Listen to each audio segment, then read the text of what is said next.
camera and to activate the speaker function. Thank you.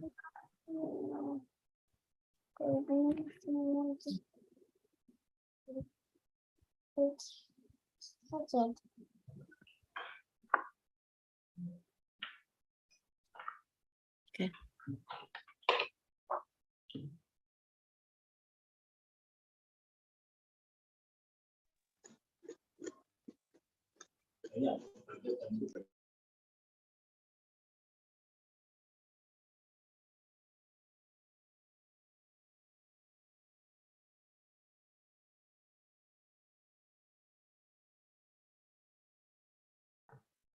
Good morning, Sanjaya.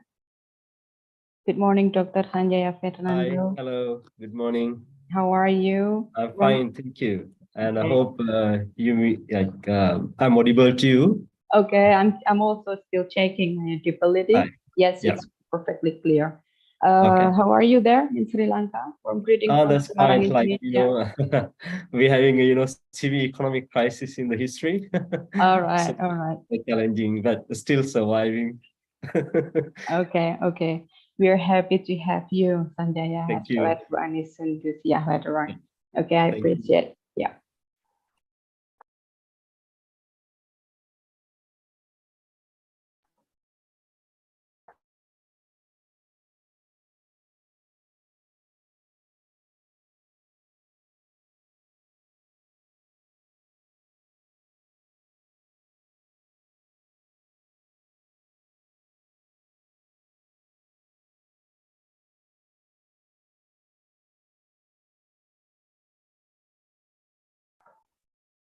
Hello, Ibu Anis.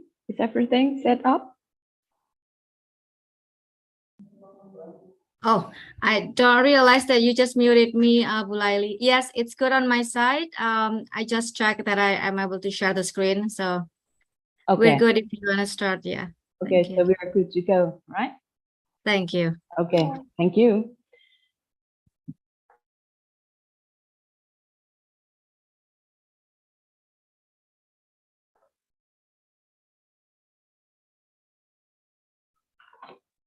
Okay, good morning, everyone.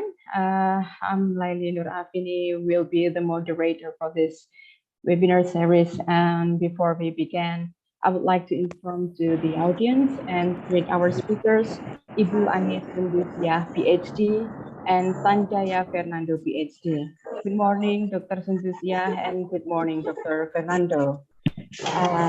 Here, on behalf of the Master of English Education of Universitas PGRI Semarang, I would like to thank the involved parties, the American Institute for Indonesian Studies, IFIS, and the University of Pittsburgh, and the Raja Rata University of Sri Lanka for the cooperation and making the sixth webinar series possible, as well as our speakers. Thank you for the availability so we can later share knowledge and discuss under the theme Curriculum in Time of Crisis, Reconception, Responses, and Innovation, where later on Bu Anis will present the presentation in the first place, then Sanjaya afterward. Well, all right, before we get in the presentation session, I would like to remind the participants to activate your camera and to deactivate the speaker for our convenience during the program. And later on, to facilitate the question and answer session, participants can use the chat room to deliver questions during the presentation or convey the questions directly after the presentations by giving a raised screen hand. Okay, that's what I can say for the announcement, especially for the preparation to all participants. Okay, so now in the core session, yeah, I don't want to wait for longer. I think we also do not want to wait for longer. I would like to open the presentation session. And before that, I want to introduce our first speaker and read the biography of Ibu Anis Sundusia. And here we have Dr. Anis Sundusia is an educator with strong training on language policies and TESOL. graduated from the PhD program of Administrative and Policy Studies, School of Education, University of Pittsburgh. Anis hosts the Language Policies Working Group at the Institute for International Studies in Education at the University of Pittsburgh, where she develops a working hub for local and international educators and scholars working in language issues in education. She's also a teaching fellow at the Wali Songo University and is a research fellow at the Populi Center in Indonesia. Her research interest grows around topics of multidisciplinary approach in language policies, emergent bilingual learners, multilingual education, and interpretive analysis.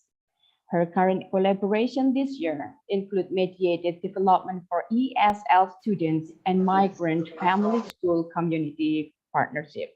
Well, that was Bu Anis' short biography. So this time, I would like to hand this over to Bu Anis. She will speak about classroom instructional strategies during pandemic, stories from a U.S. school. Thank you, Bu Anis. The time is yours. Thank you so much, Bu Laili, and thank you for Bu Siti Nuraini for reaching me last month. Also thank you for Mas Anas from IFIS. I just saw his name popped up for connecting me with Opgris. It was IKI-PGRI, I know, and now I'm really happy and glad with the development and everything and the expansions and then the master degree also.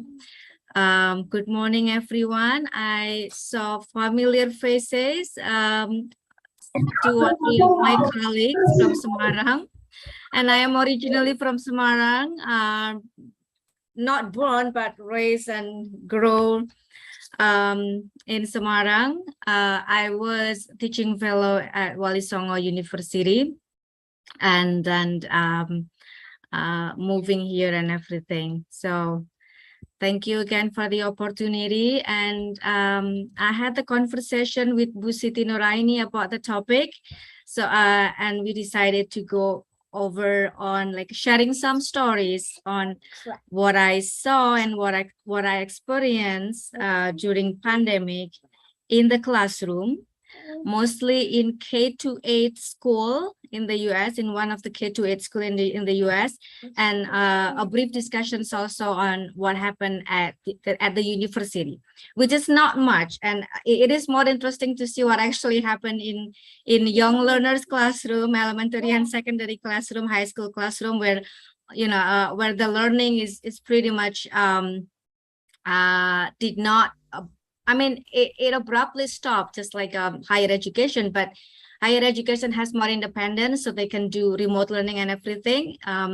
But the elementary, secondary, and high school is pretty much in persons or in hybrid. That's where everything about classroom strategies, digital classroom management take place, and hopefully these stories will will inspire or will trigger some curiosity or research or probably collaboration in the futures. Okay, let me share the screen.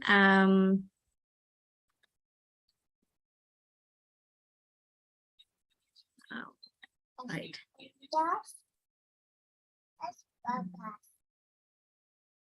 Okay.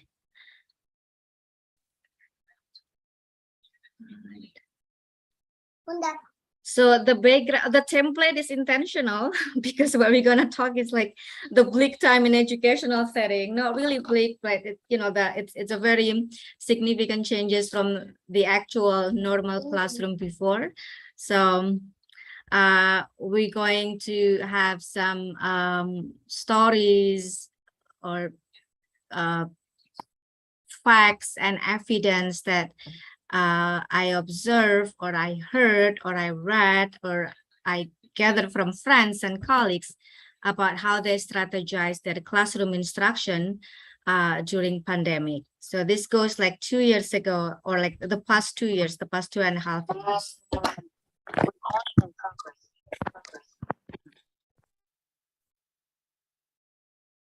All right. A little bit about myself. I'm working at the Institute for International Studies in Education at Pitt. This is a center for multidisciplinary topics on international education, visiting scholars, also graduate students who want to visit the university as a researchers and visiting scholars as well. I'm also working with K-8 school, Universal Academy of Pittsburgh. This is a very small private schools with lots of migrant students, either first or second or third generations of migrants. So it's very diverse. They have more than 15 different countries of nationality. I'm working there as an instructional coordinator. I'm also part of the Populi Center as a research fellow working remotely from here.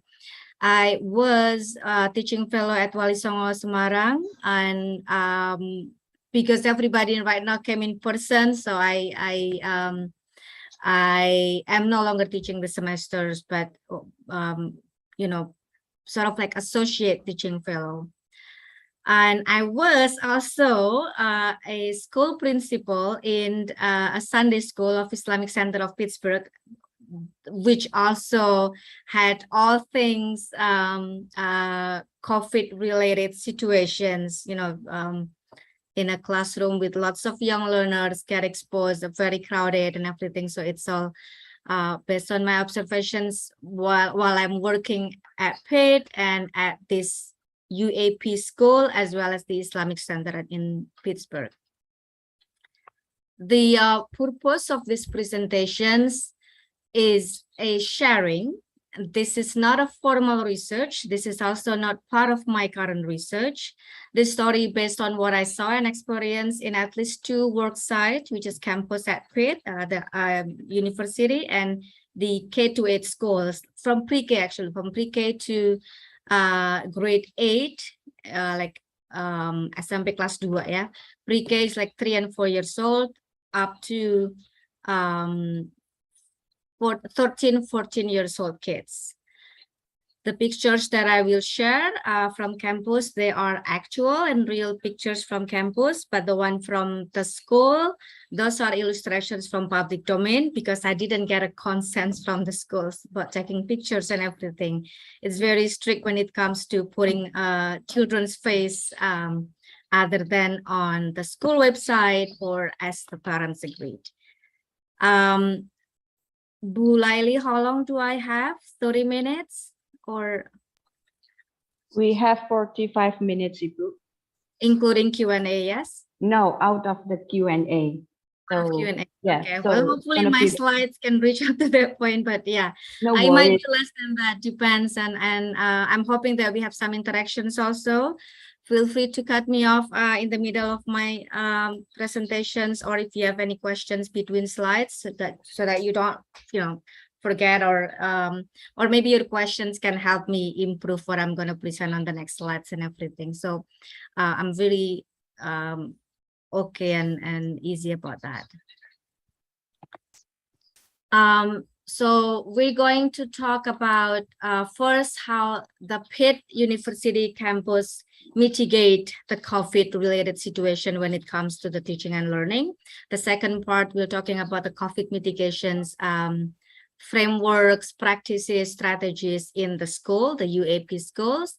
And then I will go down a little bit deeper on the classroom strategies of the schools, not of the campus, because at that time I didn't have a lot of access to campus because it's like completely shut down. And then we're going to have some preview on the effects of the pandemic and the switch from in-persons to online or to remote learning to on student teachers. We just started this, but I don't put a lot of slides on number 4 for some reasons. I will get there to that later. So, all right. in early 2020, before the COVID starts, this is a little bit background stories of how this is very, close to us and to my working place, which is at EC. In the beginning of the year 2020, EC had a project called Encouragement Cards. This is 1 month before March 2020, like, when everything is totally shut down. We made an encouragement e-card sent like from everybody and from our networks, friends, students, and everything. And we sent them electronically to people in Wuhan, through our colleagues in Wuhan, and through some schools in Wuhan. Let me show you a little bit. This one that's also. Yes. I have to go out and. All right. Let me go to the side.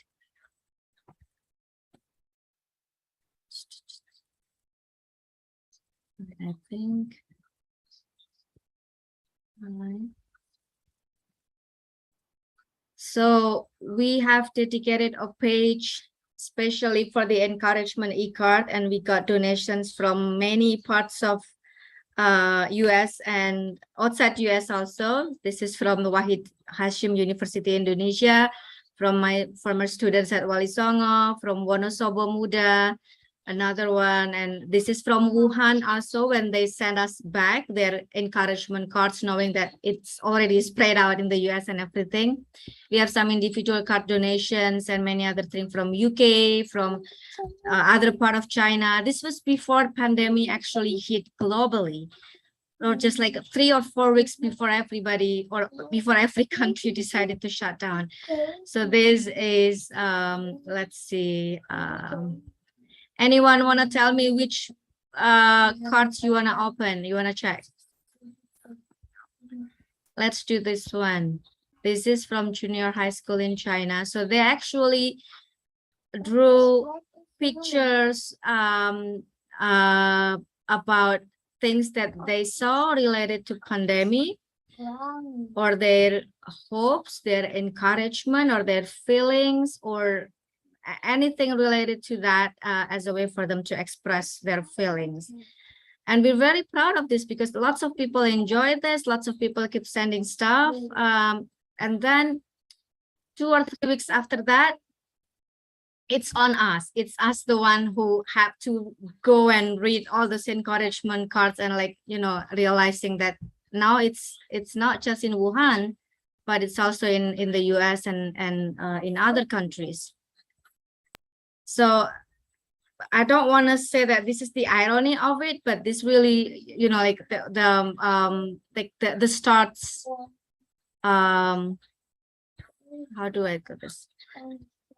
But that's how at EC, especially at my work site, we really have a deeper connections with people in the Wuhan, and then suddenly after that, it also hit the US.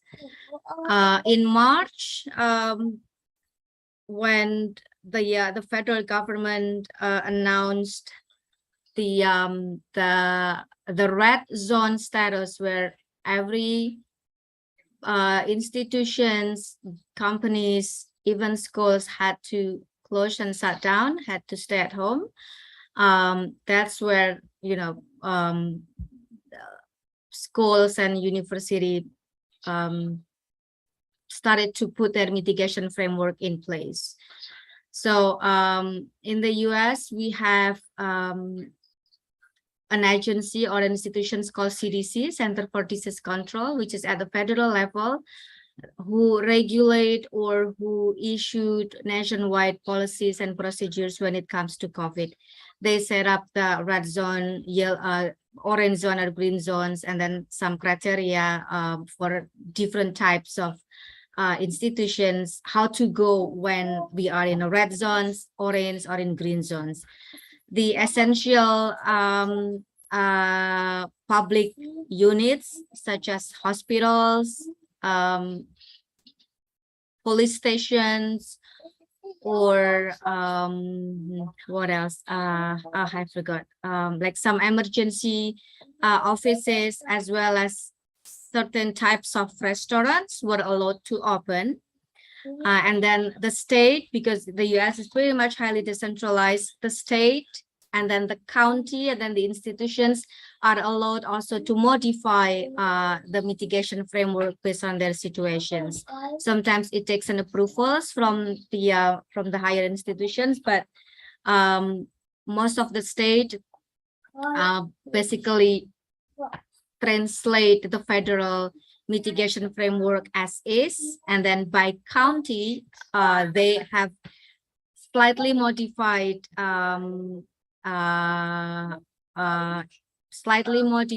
rules and policies on the mitigation. So for example, in the neighborhood county, it might be already in red, but in the other counties like multiple municipality or multiple cities, as a how do I put this? So multiple city, so it's a governance institutions or governance level where the size of the area is pretty much consisting of multiple cities, and each city has its own administrative government also.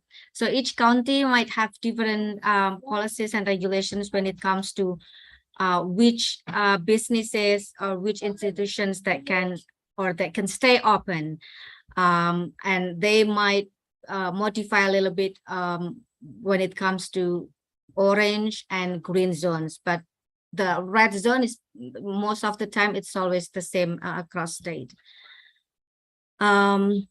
So this is in Pittsburgh, where I'm residing right now, which is in Pennsylvania state, and then every institutions derive their mitigation framework from this charge from the federal center or from the CDC.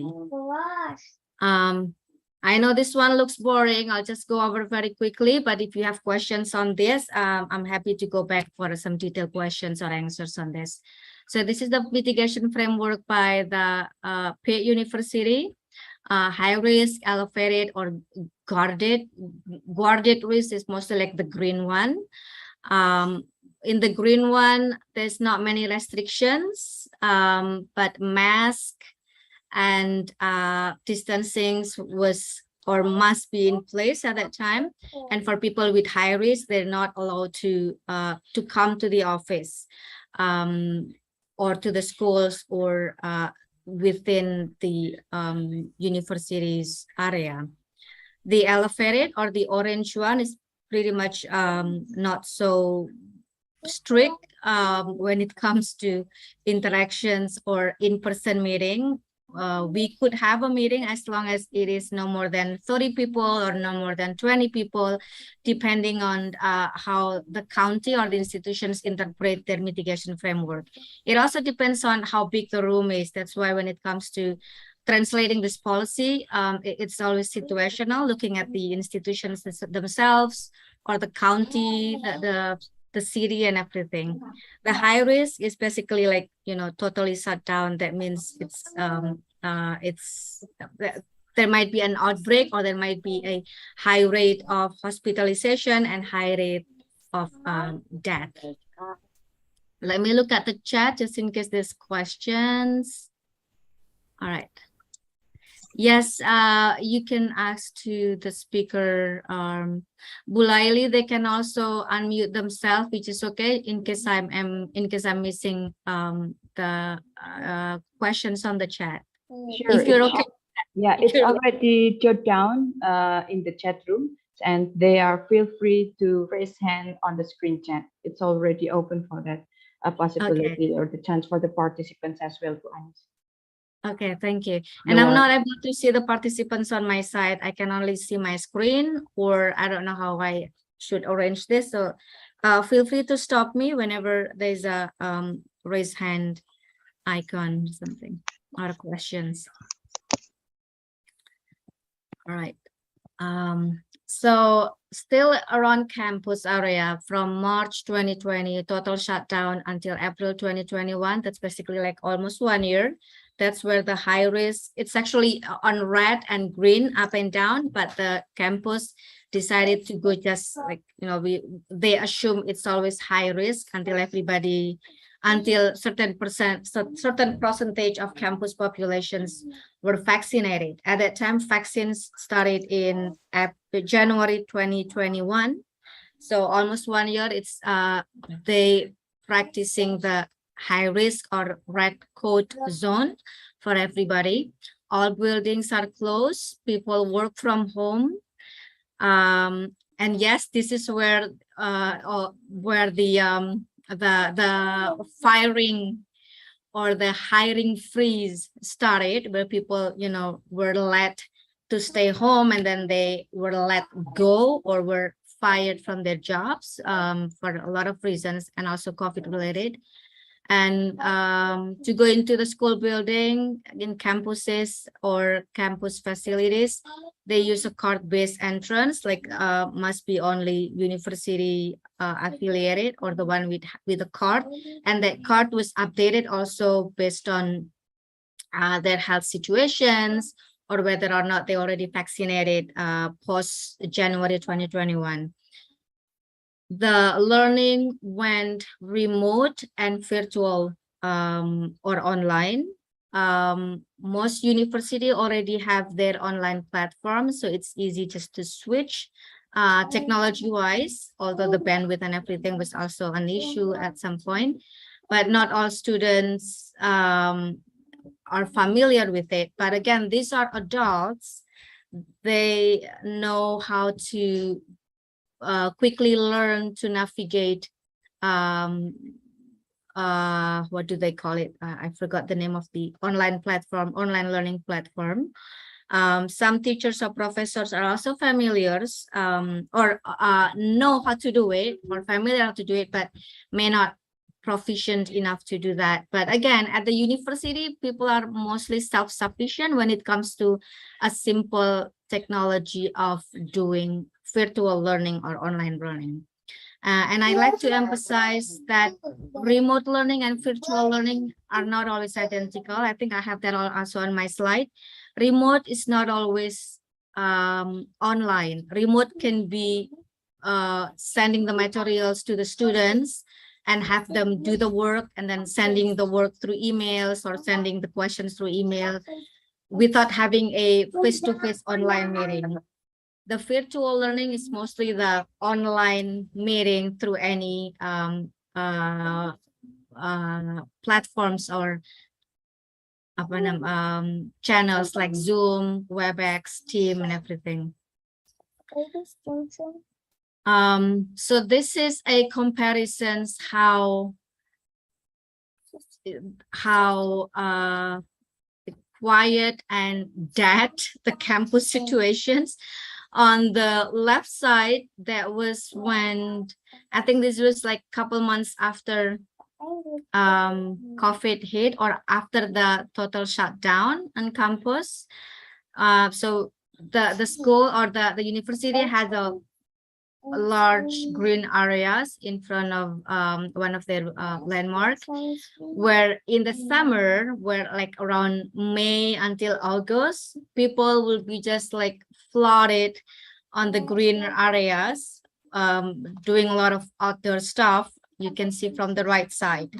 But that, of course, did not happen 2 years ago, because you can see the comparisons, how empty the rooms, the buildings, the spaces was because of the closing, the shutdown, and the COVID situation. I think from March until August or September, like a few 3-5 months since the total shutdown in March, it's pretty much like this. Like people did not leave the house if it was not really necessary. And some of you might hear about the toilet paper thing, that people were just like rushed to the grocery stores or convenience stores to get paper towel. We're Indonesian in here are fine without paper towel because water is actually more useful. So this is just to give some ideas, maybe some of you already knows from the news or from the internet, but this is a comparisons how lonely it was in campus during the first months of COVID. That's beautiful. And then 1 year later, so the first 1 year of COVID, the schools went completely remote and virtual, meaning that all the meetings, staff meeting, work, or like office meeting and classroom were all online, not in persons.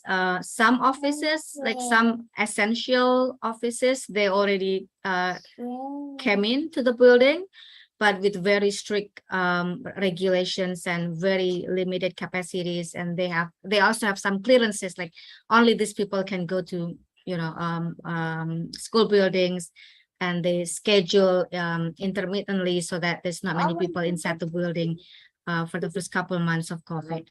And then 1 year later, when the schools or the university decided to go on a hybrid classrooms, which I think in Indonesia, most of the university and schools back then also started to apply this. The hybrid, as some of you might know, is basically combinations of online virtual meeting and in-person meeting. I apologize. This is what has been going on since pandemic, that I have my working partner in here. All right. Online and in-person with limited capacity. So in terms of which students who can go to the schools, they have their own system depending on the professors or the schools. Sometimes, I think most of the time it's also based on students' preference. If they feel comfortable just to stay outside the school building, to stay in their house, not coming to the school, not coming to the dorm, especially for undergrad students, then they will just, join the class online. And at that time, there's a self-report app for students to report if they are getting sick or have symptoms, COVID-like symptoms. So that way, it will be like real-time connected to the school's tech database. And if you reported yourself having some symptoms and that symptoms fall into certain category of high risk or medium risk, then you're not allowed to go to campus. That means your card will not let you inside the building. That's pretty much how they try to mitigate the situations. So this is what the hybrid look like. Several students are or were in the classrooms, and then several students were online, and then the instructors or the lecturers are facing a big screen where he can see the online students and the in-person students. I believe many of you also had experience, whether as instructors or as students, in these hybrid situations. Now, I want to know, what do you think the instructors felt doing this or experimenting with this? Anyone want to chip in? Online students. Yeah, Bu Anis. Yes. Okay. Good morning. This is George. I'm from Indonesia. In Bali. Good morning, George. Yes. How are you? Okay. Good. Thank you. I just want to share. Yes. I'm a teacher. So I also experienced during COVID. Yeah. So the thing that I felt was that the biggest challenge that I faced was that to motivate students, to study, and that is the biggest challenge, especially in Indonesia. Yeah, as you know, the students here, the reading habit is very low. Although we have offline learning, and now we have online learning, so that becomes even harder. Yeah, for us to motivate students to read and to prepare for the lessons.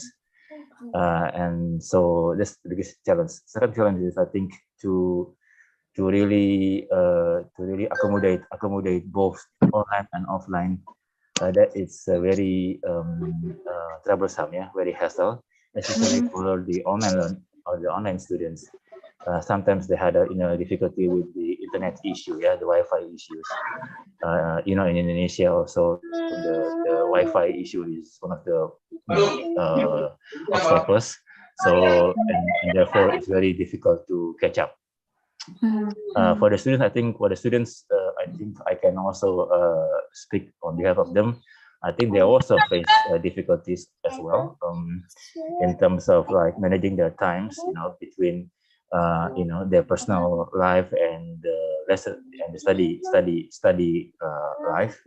If it's online, then they have a lot of sections, and interruptions between from their families and everything, and so they cannot focus, totally focus on the learning process. I think that's pretty much from me. Thank you guys. Thank you, Pak George, for sharing your experience. Yeah, as we move ahead with the next few slides, you'll see some similarities also, and it's probably when it comes to online, it's not just adults but kids. I mean, it's not just kids, but adults also have that kind of virtual fatigue or Zoom fatigue, or the concentration span is totally different. We are modern people. Our heads is wired with so many things, and then having situated online and everything it's so hard to deal with. And I was also teaching hybrid mode, and it was, I don't know, I'm done with it. Like by the end of the day, you just want to go home and not talking to anyone. All right. Thank you, Pak George.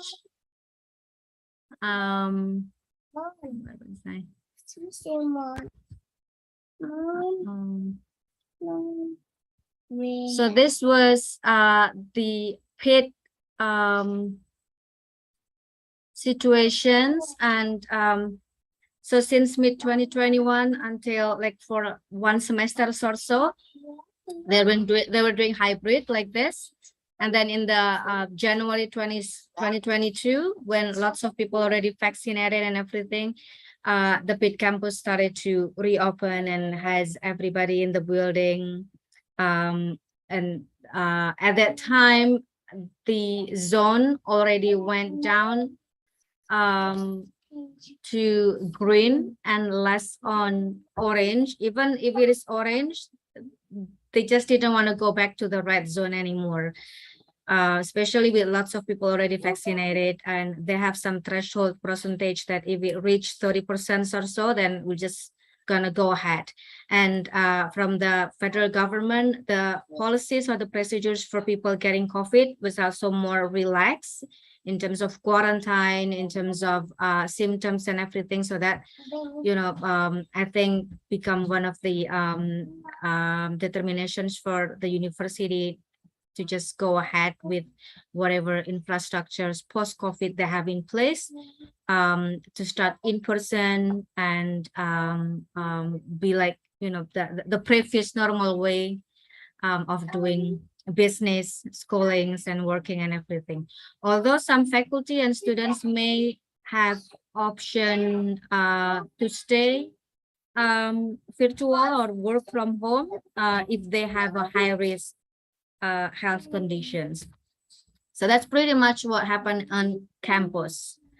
I will skip the questions. I think it will be more interesting when it comes to K-8 stories, because it's just way more stressful complex, or that's where lots of study actually happening, or research happen with COVID and post-COVID at school levels. Now, my experience at UAP School, again, this is not a research. This is also not part of my ongoing research or yet. So this is mostly on what I experienced, what I shared, what I gathered from colleagues and everything. Back to the first time COVID hit and total shutdown, March to June, the school went remote learning. There was a typo and I don't remember what I was supposed to put after in, but anyway, So they went remote learning. It was not easy because as Pak George says, technology is also the same. It was not equal at the same time in terms of numbers of laptop, in terms of home connection, parents attendance, parents presence, parents knowledge, or helps and everything for young learners. And we're talking pre-K age 3-4 until grade 8. For pre-K grade age 3 to 4 years old, they don't do remote learning. They just have no school at all. But start the kinder until grade 8, they did remote learning, and then they also did virtual learning the next semester. The graduation was walkthrough, like a drive-through, but instead of in a car, they some students were in a car, some students were got down and then being hooded and everything. So this was like the first 3 months of COVID and total shutdown. And then the next academic year, which is August 2020 until June 2021, this is where I was interning and volunteering with them. They were lots of teachers. Some of you might also heard that lots of teachers left the school because of the COVID shutdown for a lot of reasons, because of burned out, because of moving, because of financial situations, and a lot of things, health situations also. So a lot of teachers left the school, and the principal was a good friend of mine, and she was asking, can you help us and do subbing, teaching second grade. I thought it was a subbing, and subbing is supposed to be like, okay, 2 weeks, 3 weeks, 1 month, and it ended up almost 1 year because nobody wanted to work in a school with probably the same or just a slightly raised salary, but having to prepare more and dealing with more challenges, new challenges than they saw before.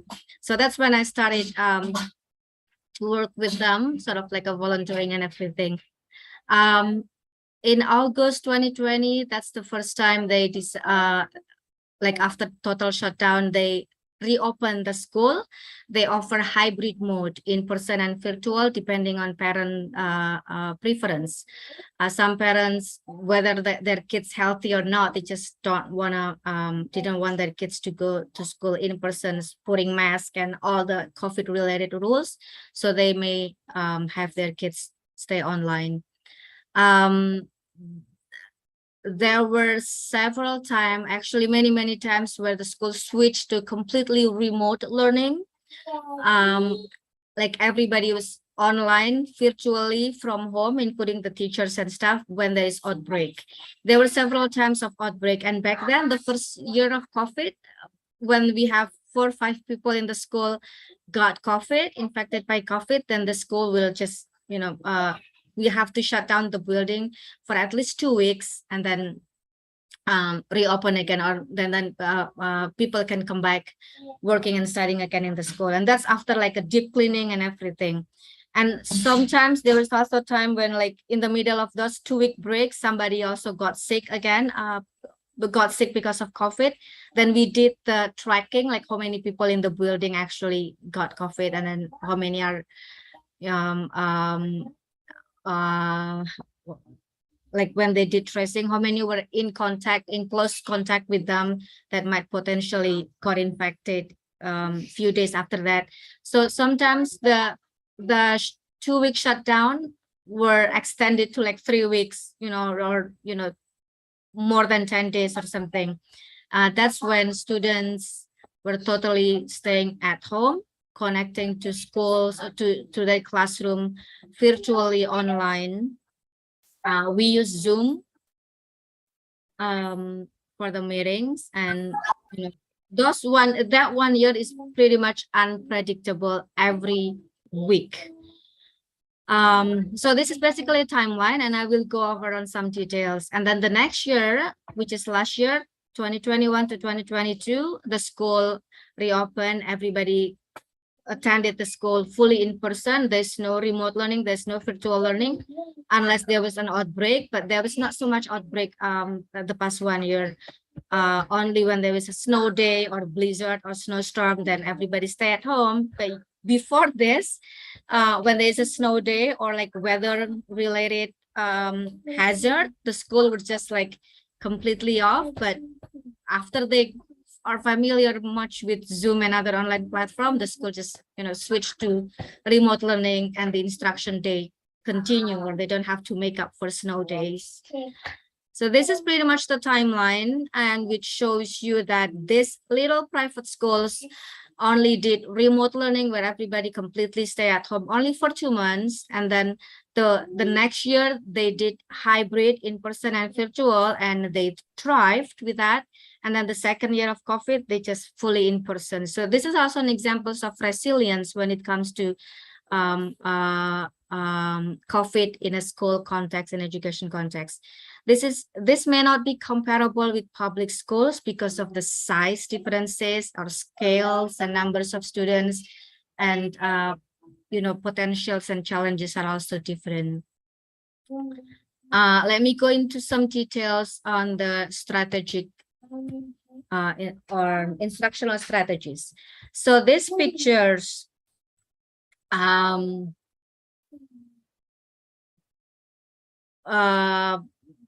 is a snapshot of what happened in the first week. Again, this is not the pictures of the UAP school because of the parents' consents. I'm not allowed to put the classroom pictures. I took this from a public website.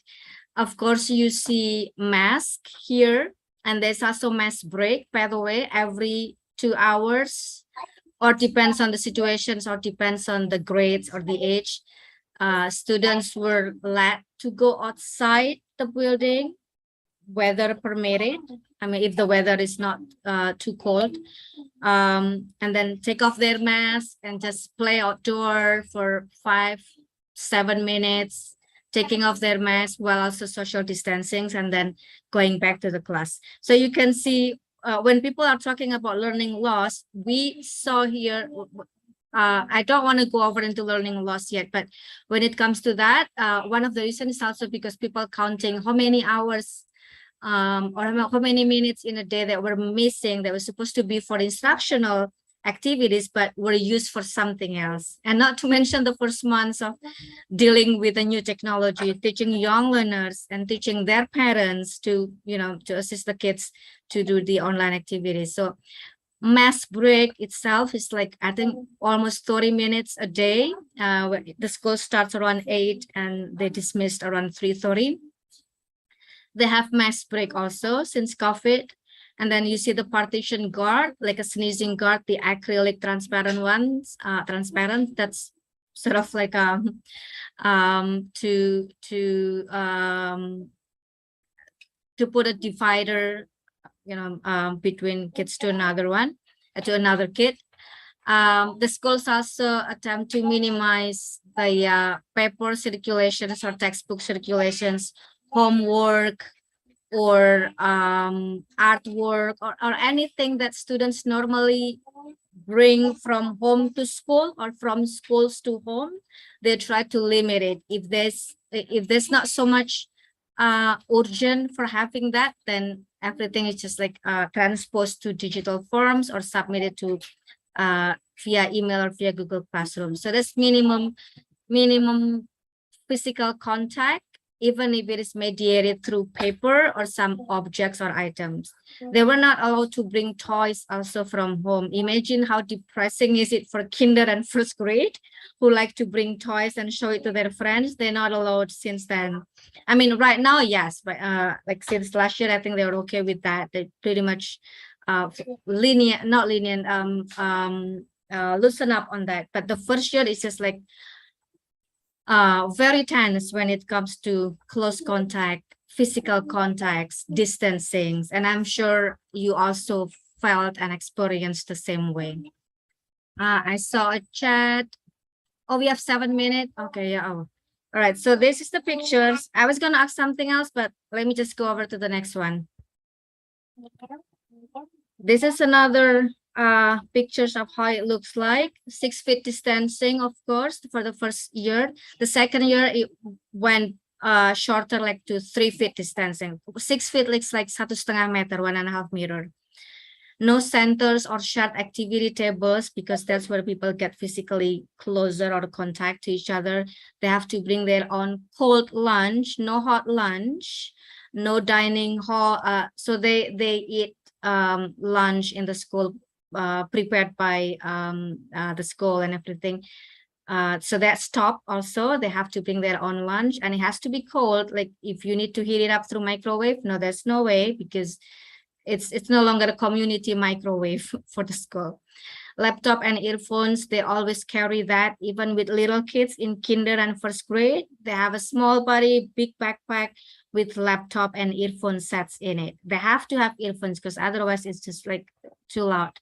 Some non-essential furnitures that are not being used on daily basis or for instruction were removed, so that the classroom has more space for the 6 feet, for the social distancing and everything.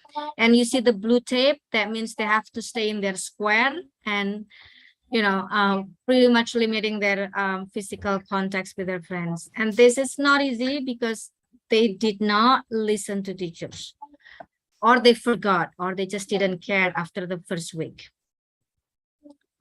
The hybrid mode on the first week, first year's UAP already did hybrid. Some parents chose online at home. Actually, many parents just send their kids to school for in-persons and just following all the rules, because they are working and childcare is expensive and everything. Daycare is expensive, so they just send their kids regardless. Because seats also limited, and parents also have their own preference or choices. And of course, you see from these pictures, the teachers have to teach 2 ways, online and in person. And that's very stressful. I do remember how tired I was every day from 8 to almost 4 doing this. And of course, after a couple of days, you don't see the pictures of the students. It just like went blank with their names. Even like no matter how many times you call them or call their parents, they would just went blank on their screen. Technology-wise, I think this also touched on what Pak George Kencana mentioned.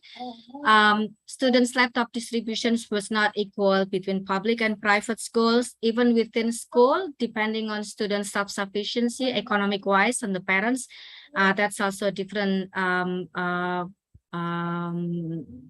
assets or sufficiency they have. Even if they have laptop or tablet, parents may not be able to assist them. And then internet or connections also not the same every household in terms of speed or in terms of connection strength. Not all schools also receive numbers of laptop, or even if they are supposed to receive a numbers of laptop, they didn't come in time. This is the first year where everything was still like, not pretty much in place. And lots of time also lost to teach the younger students and their parents to use the technologies. It's not just about the laptop and the headphone and everything, but going online, signing up to their account. And remember, this is kinder. Kinder already have their email accounts, Google Classroom account, several learning website accounts, and the UAP also have the e-learning package. So basically all textbooks were there, assessment were there, homework was there, everything is like in one package of the online system, e-learning system. So screen time is just, it's unimaginable. From teacher side, of course, they have to either acquire from the beginning. We have lots of senior, old, very experienced, very wonderful when it comes to teaching in person, but they have to, sort of going back, have a setback moments when it comes to technologies. They have to learn all of this. And of course, managing engagement to get students engaged, to get students, that it doesn't have to be, showing their camera, but doing some work, doing some activities, showing some enthusiasm, motivations, or managing group works in digital classroom. That even take months for teachers to get used to that. And trainings help, but applying the trainings and then dealing with all the tensions, chaos during the first months of switching to virtual learning, it's a huge amounts of stress and physical burnout. At UAP, as I mentioned, they have this digital package, e-textbook. So this is they call it, there are many technology, many companies offering this, especially up to now. This is what the cyber schools in the US also have been using.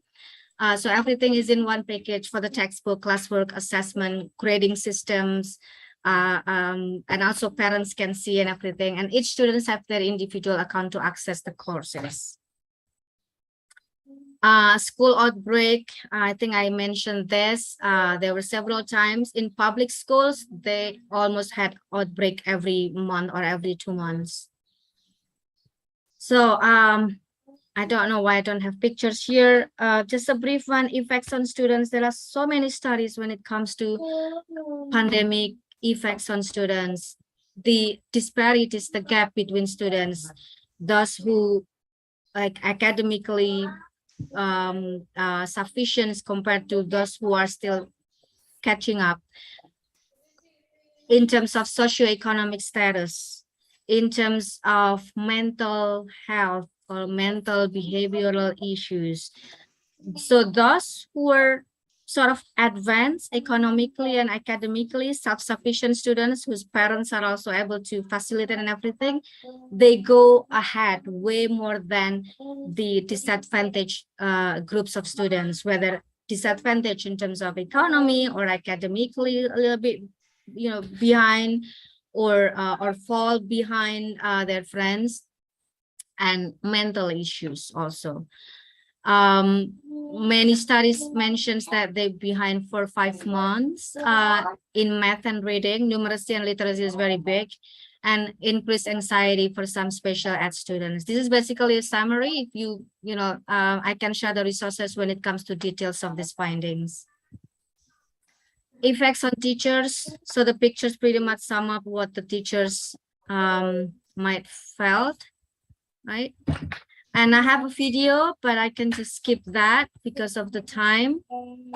And I think I'm just gonna close on here, the last one. Moving forward, learning loss and learning gain, that has been general conversations about post-pandemic.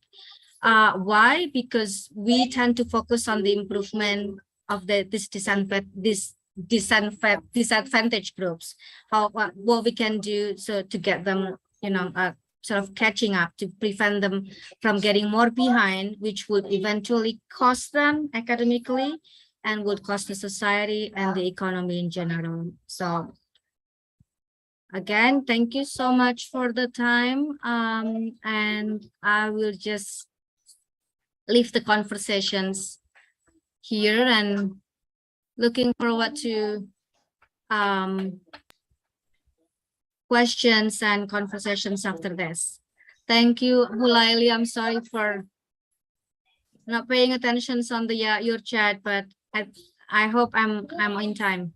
Okay, that's all right, Ibu. It's still catchable, dealing with the time. Okay, thank you for the presentation on Ibu Anis, where you shared experience happened in the US schools. And through your presentation, we could see what happened out there, such as like the government strategies dealing with the mitigation framework situation, how the staff member and students run their activities, and they have freedom to choose, as well as their parents to decide their learning activities. And it's good to see you're sharing, dealing with sharing pictures out there.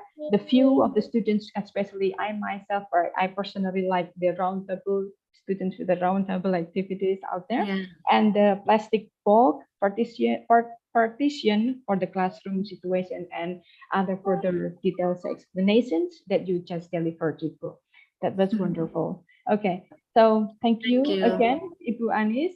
And yeah, to proceed with the next activity, I would like to invite Sanjaya.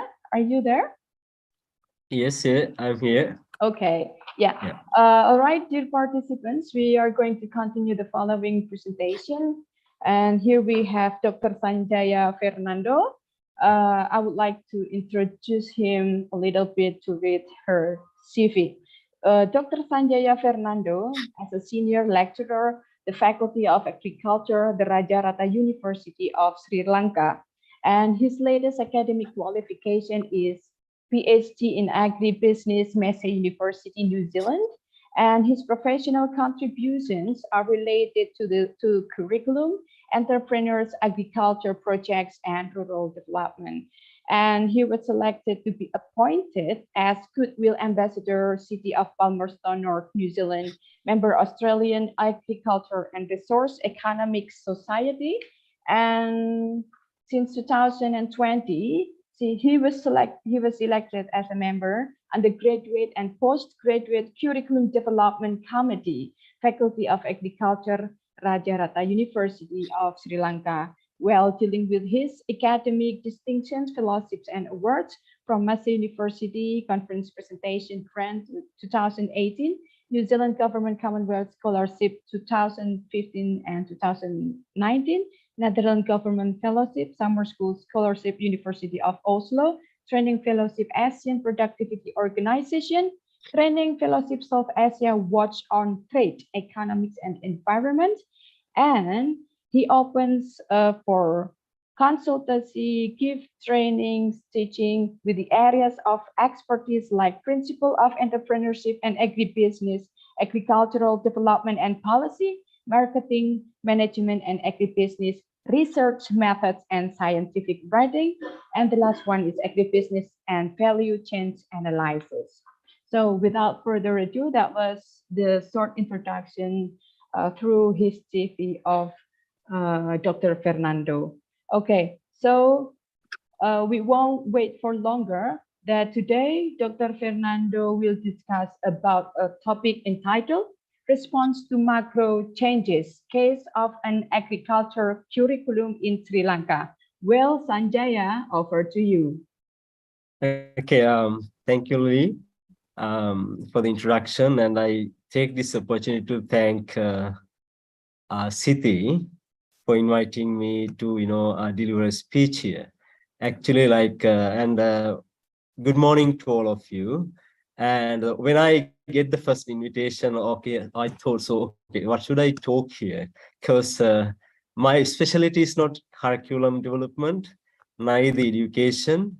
So then we, carried on the negotiations and we decided, okay, so we have a good, the case to share with you. So by the time we communicating each other, there was a curriculum revision going on in our faculty. So then I thought of, okay, so why can't we share our experience with others with similar, in a similar context, like in a developing country context, despite not in education field, but we have applied education concepts in the revising our curriculum. And so from that, I thought we can elaborate some important points to share and the lessons we learned throughout the process and how we respond to the, the national level, the requirements, policy requirements, and how we address those requirements through our curriculum and how we adjust our curriculum during the pandemic to suit the new learning environment, because it's completely out of the physical, the lecture halls, and it converts fully to the, online platforms. So that's a different challenge we face, and how we accommodated all these in our conduct of curriculum. So that's a basic idea we could generate through the discussions. And then I thought, okay, so we can make a small talk on this. So thank you very much, Siti, for offering me the opportunity. And thank you, Anis, for the wonderful presentation. I really enjoyed your presentation. It was really well and really nice and more informative. Right. So please excuse me if there's technical failures, because, you know, in a developing country, we face so many challenges. All right. So especially the Wi-Fi connectivity and the power, and we have power cut still going on in the country because of the crisis. And despite all these challenges, I try my best to, you know, communicate what I wish to do today. So let me open the presentation. I think it's visible to every one of you. Yeah. So, Layli, can you see the presentation? Yeah. Okay. Right. So I thought to share with you. So how did we respond to the macro changes or the macro settings in the country, and how we have adapted those national requirements in our curriculum. So when we talked about this before I go in detail, I'm Sanjay, as Layli nicely introduced. I'm a lecturer in agribusiness. So though I supposed to talk today about curriculum revision. So if I briefly take you through the background of the tertiary education system in Sri Lanka, the tertiary education is mainly governed through the State Ministry of Higher Education. Right, so we all are, you know, under the guidelines of Ministry of Higher Education, which provides the policy and strategic guidelines for the university and the higher education in the country. And in particular, when it comes to the university education and the higher education, so we are bound to the University Grants Commission, which provides the policy guidelines and the funding and the strategic guidelines for the university and the education in universities and education in higher educational institutions. And we have 12 universities, sorry, the 17 universities, the national universities. Despite our country is small, it's just 65,000 square kilometers and 21 million plus population. We have 17 universities, and some have started somewhere 1950s, 1940s, and some have started recently in 2017. So we have a long time gaps between the inceptions of respective universities. And since I'm talking about agriculture curriculum revision, I will show you. So these are the institutions that we offer agriculture degree programs. So we have 7 faculties in 7 universities that offers agriculture education. And so this is where I come from, Rajaratnam University of Sri Lanka, and we have an agriculture faculty. And when we come to the context where we wanted curriculum revision, the Quality Assurance Council is the point that encourages the frequent revisions or regular revisions of curriculums in universities. So actually, before the establishment of Quality Assurance Council under the University Grants Commission, individual universities were having their own quality assurance cells since 2005. But before that, we haven't had something called quality assurance in higher education. However, since 2005, most universities adopted systems to assure the quality of their degree programs. As a result, all of the universities established their own quality assurance cells to ensure the quality of the degree programs.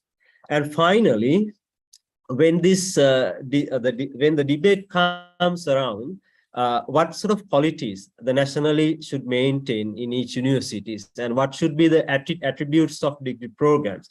So there hasn't been a national consensus on that.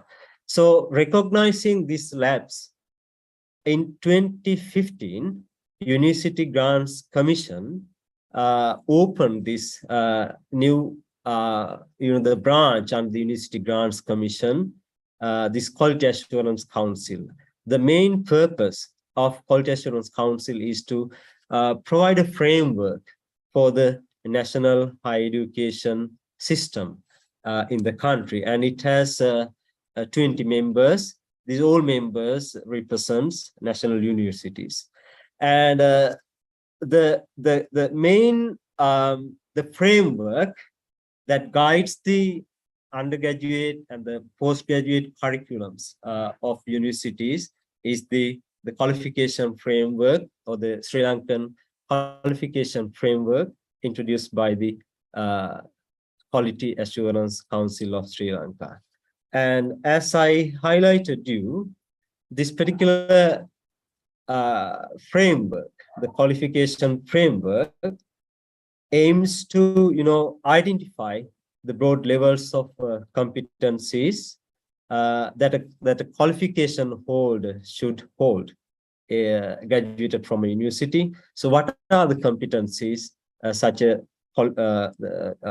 qualification holder should hold? And also it states, or it identifies the outcomes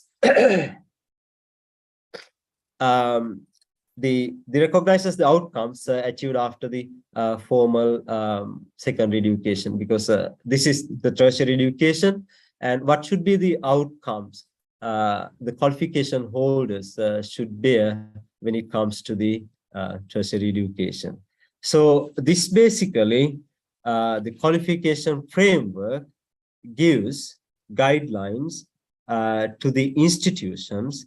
What should you give to the candidates, or what should you provides to the qualification, so the qualification holders. So through this qualification framework created an integral national framework for learning achievement. So the framework outlines in every 5 years, so what are the qualifiers, and what are the levels of learning outcomes, and what are the qualities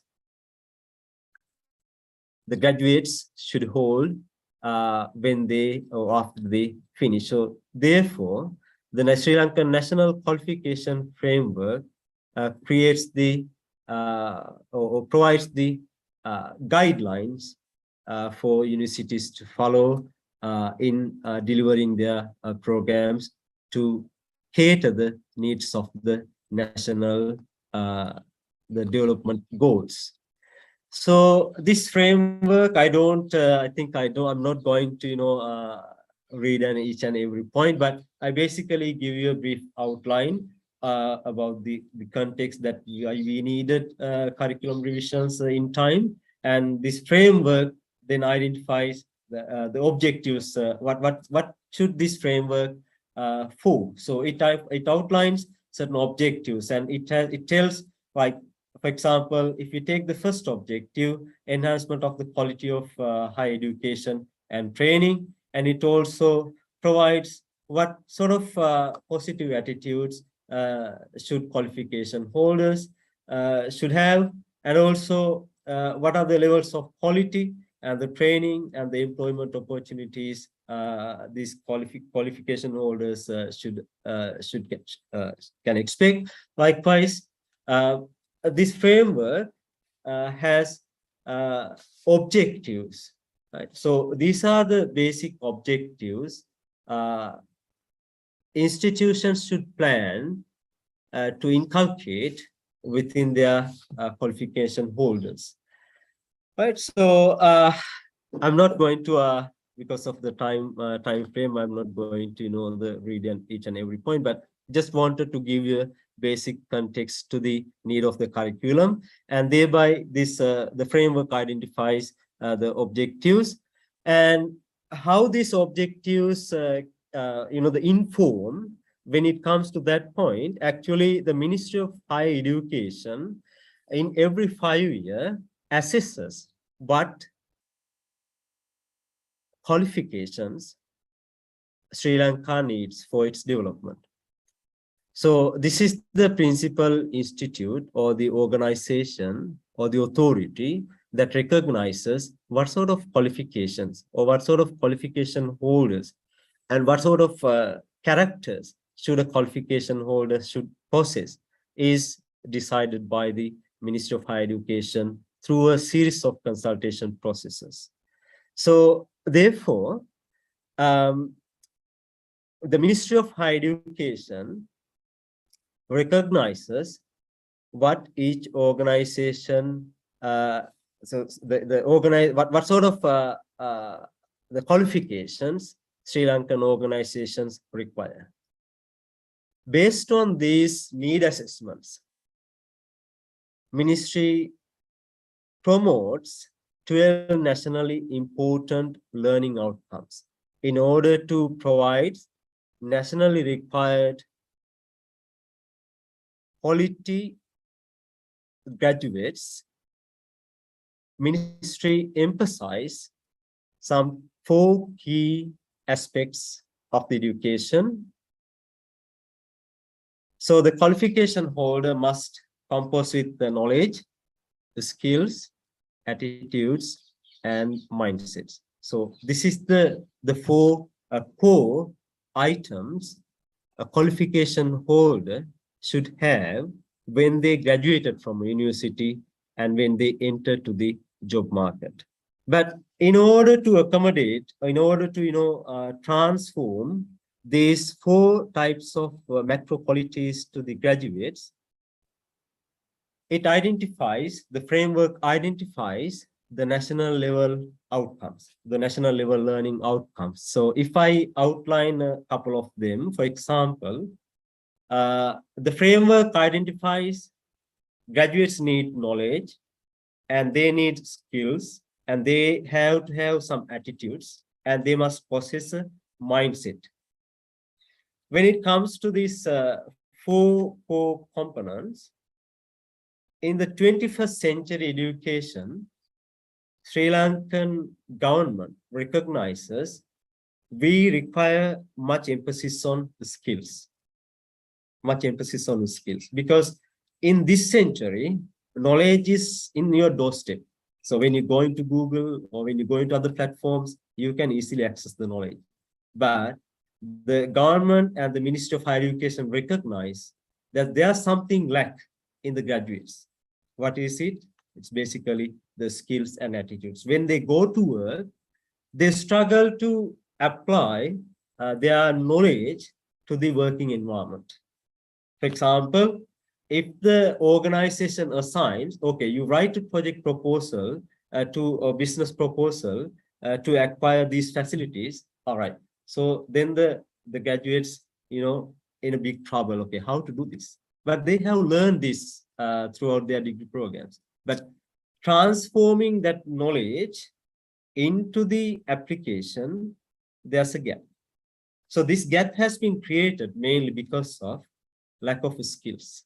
So the macro level requirement came then in order to bringing the curriculum from knowledge dissemination towards the skill dissemination, because knowledge can be acquired from anywhere, from any platform, but the skills can be acquired only through the engagement.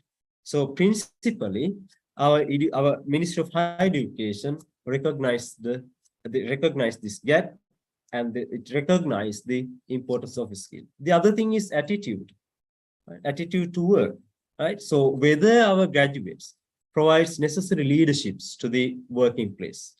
And are they willing to provide their maximum to the workplace? And are they, wish to work 1 hour extra? So these are sort of attitudes in our context, in Sri Lankan context, and in third world developing country context. So this is also another important core aspect that our education system recognizes. We believe our students, our graduates must have necessary attitudes to work. And the mindset.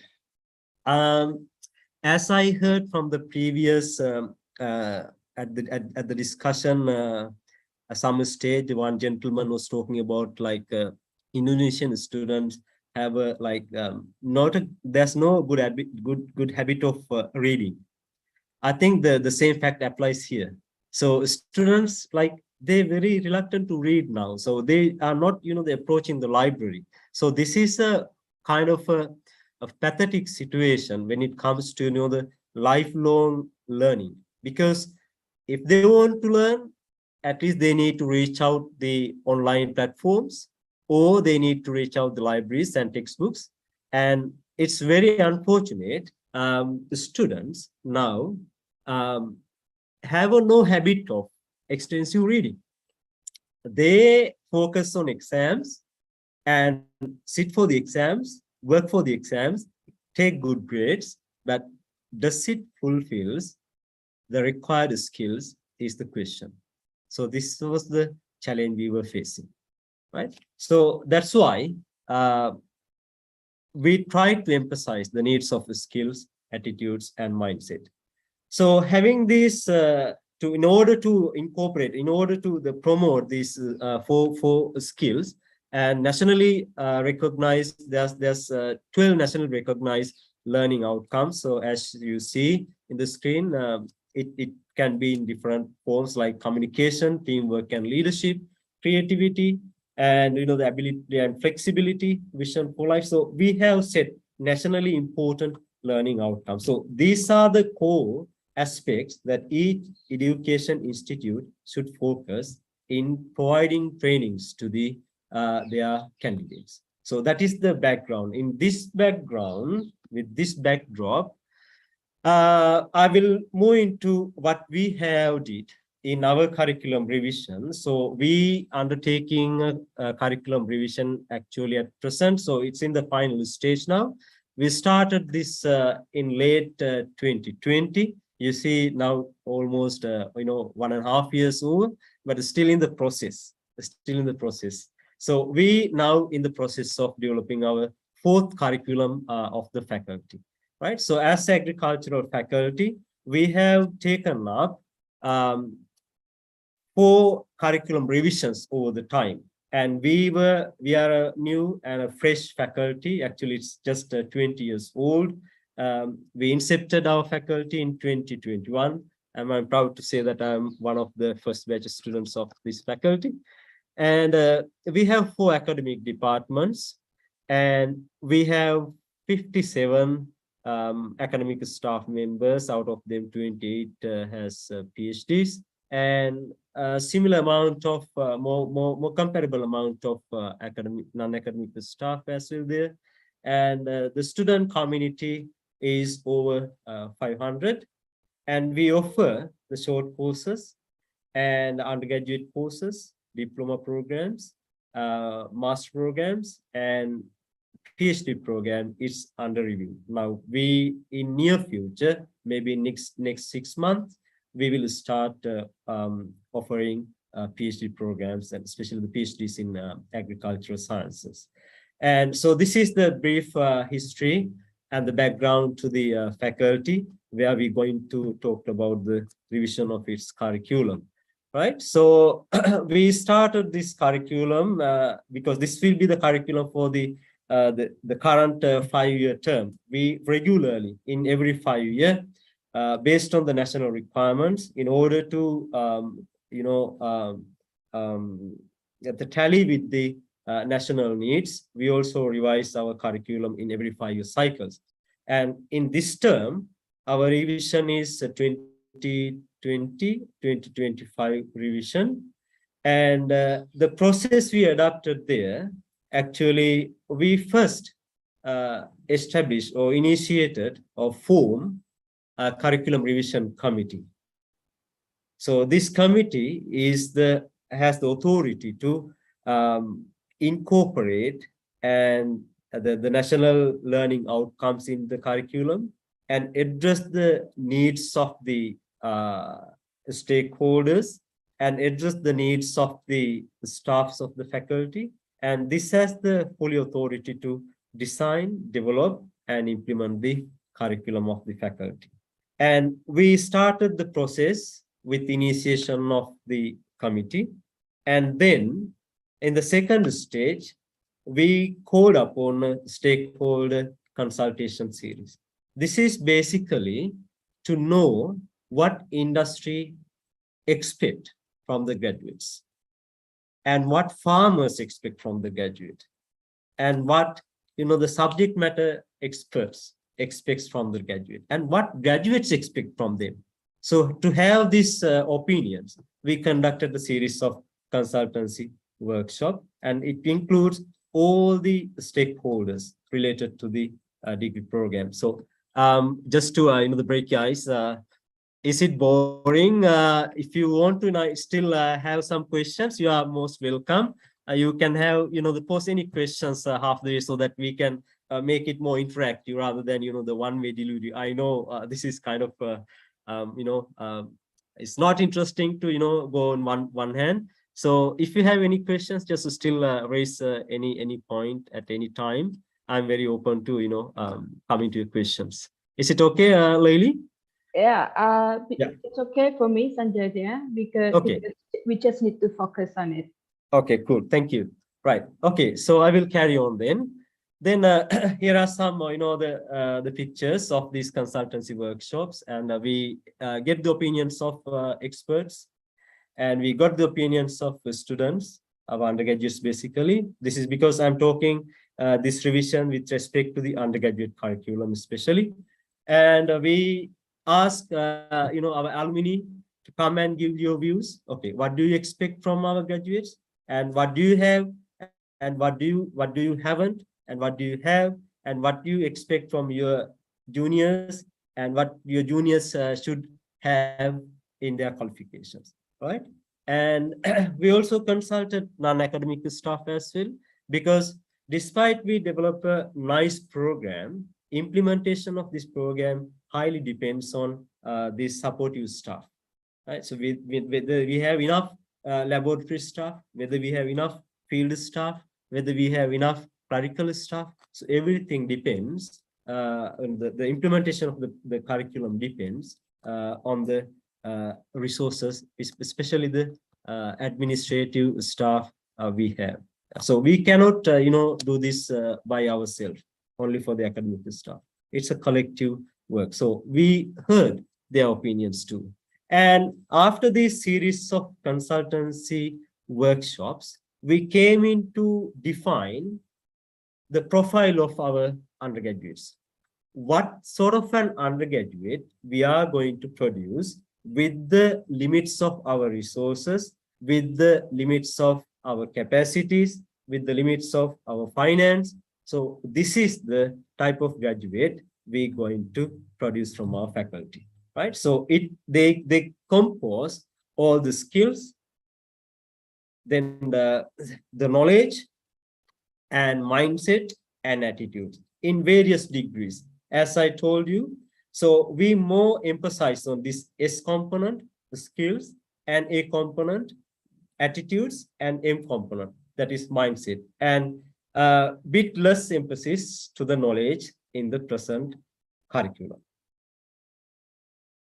So from there, once we identified the national level learning outcomes, national core areas, and we came to develop the program learning outcomes of our curriculum. So these are the learning outcomes that we wish to deliver in our program. So I'm not going to read them in detail, but just to highlight, since the presentation is there, so if anyone wants, you can share it among yourself. But just to illustrate you how the national level requirements draw down into our program through the identification of core areas and through the identification of national learning outcomes and through the identification of program learning outcomes. So this is where the starting point of our curriculum in the faculty, because we have the authority to decide what program learning outcomes we incorporate in order to support the national learning outcomes and national skill requirements. And once we identified the national learning outcomes, the program learning outcomes, then how we can deliver this program learning outcomes. What are the main concepts or the themes we must incorporate in our curriculum in order to provide the required program learning outcomes? So when we analyze, so when we go through this analysis process, we identified, okay, we need to talk about plants because this is a basic agriculture degree. And we need to talk about soil because that's fundamental. And we wanted to talk about diseases. That's because all crops and livestock get diseases. And when it comes to the teamwork and leadership, what we don't have, the cooperation among individuals, the group work, and coherence, the leadership. So we incorporated those concepts to the curriculum. You see, like I just picked up only a couple of program learning outcomes with respect to some of the national outcomes. For example, the first national learning outcome is about subject or the theoretical knowledge. And the program learning outcome that is decided by us is to demonstrate advanced knowledge and understanding of the core aspects. In order to provide these learnings, we selected the core or the principal concepts: plants, soil, diseases, animal. So these are the principal concepts that we wish to incorporate in the curriculum to provide them required theoretical background. Then it comes to the teamwork and leadership. We identified the program learning outcome, and then analyzing this, we came to a point where we must incorporate some cooperation concepts within the undergraduates, leadership concepts, because these are the lacking parts. So they wanted to be leaders, they wanted to be cooperators and teamwork, the people working in the teams, the team working ability. In order to incorporate those skills, we choose these concepts. Right. So once we finish the selection of concepts, right, we came into selecting the subjects. So I think you identify the process, like follow the process, right? So we have national level learning outcomes. We prepared program learning outcomes within the faculty. And then we came into the main themes or the concepts that we should deliver. And then we came to a point of selecting the subjects, right? So, okay. So what are the subjects that we can provide these concepts and those program learning outcomes? For example, take this first program learning outcome, and we have these concepts: plant, soil, and diseases. In order to provide this knowledge, we talked about the principles of soil science, for example. Through this, we provide the concepts of soil. Likewise, when it comes to the concepts of cooperation and leadership, we thought incorporating fundamentals of organizational management into the curriculum, because that is the subject where we can promote, the group working, the leadership skills, managerial skills, and blah and blah. So then we choose, okay, these are the subjects we should incorporate. So likewise, we identified a series of subjects in order to cover the 12 national learning outcomes and the program learning outcomes. And we structured these subjects into 8 semesters. So we offer some of the core subjects during first 4 semesters.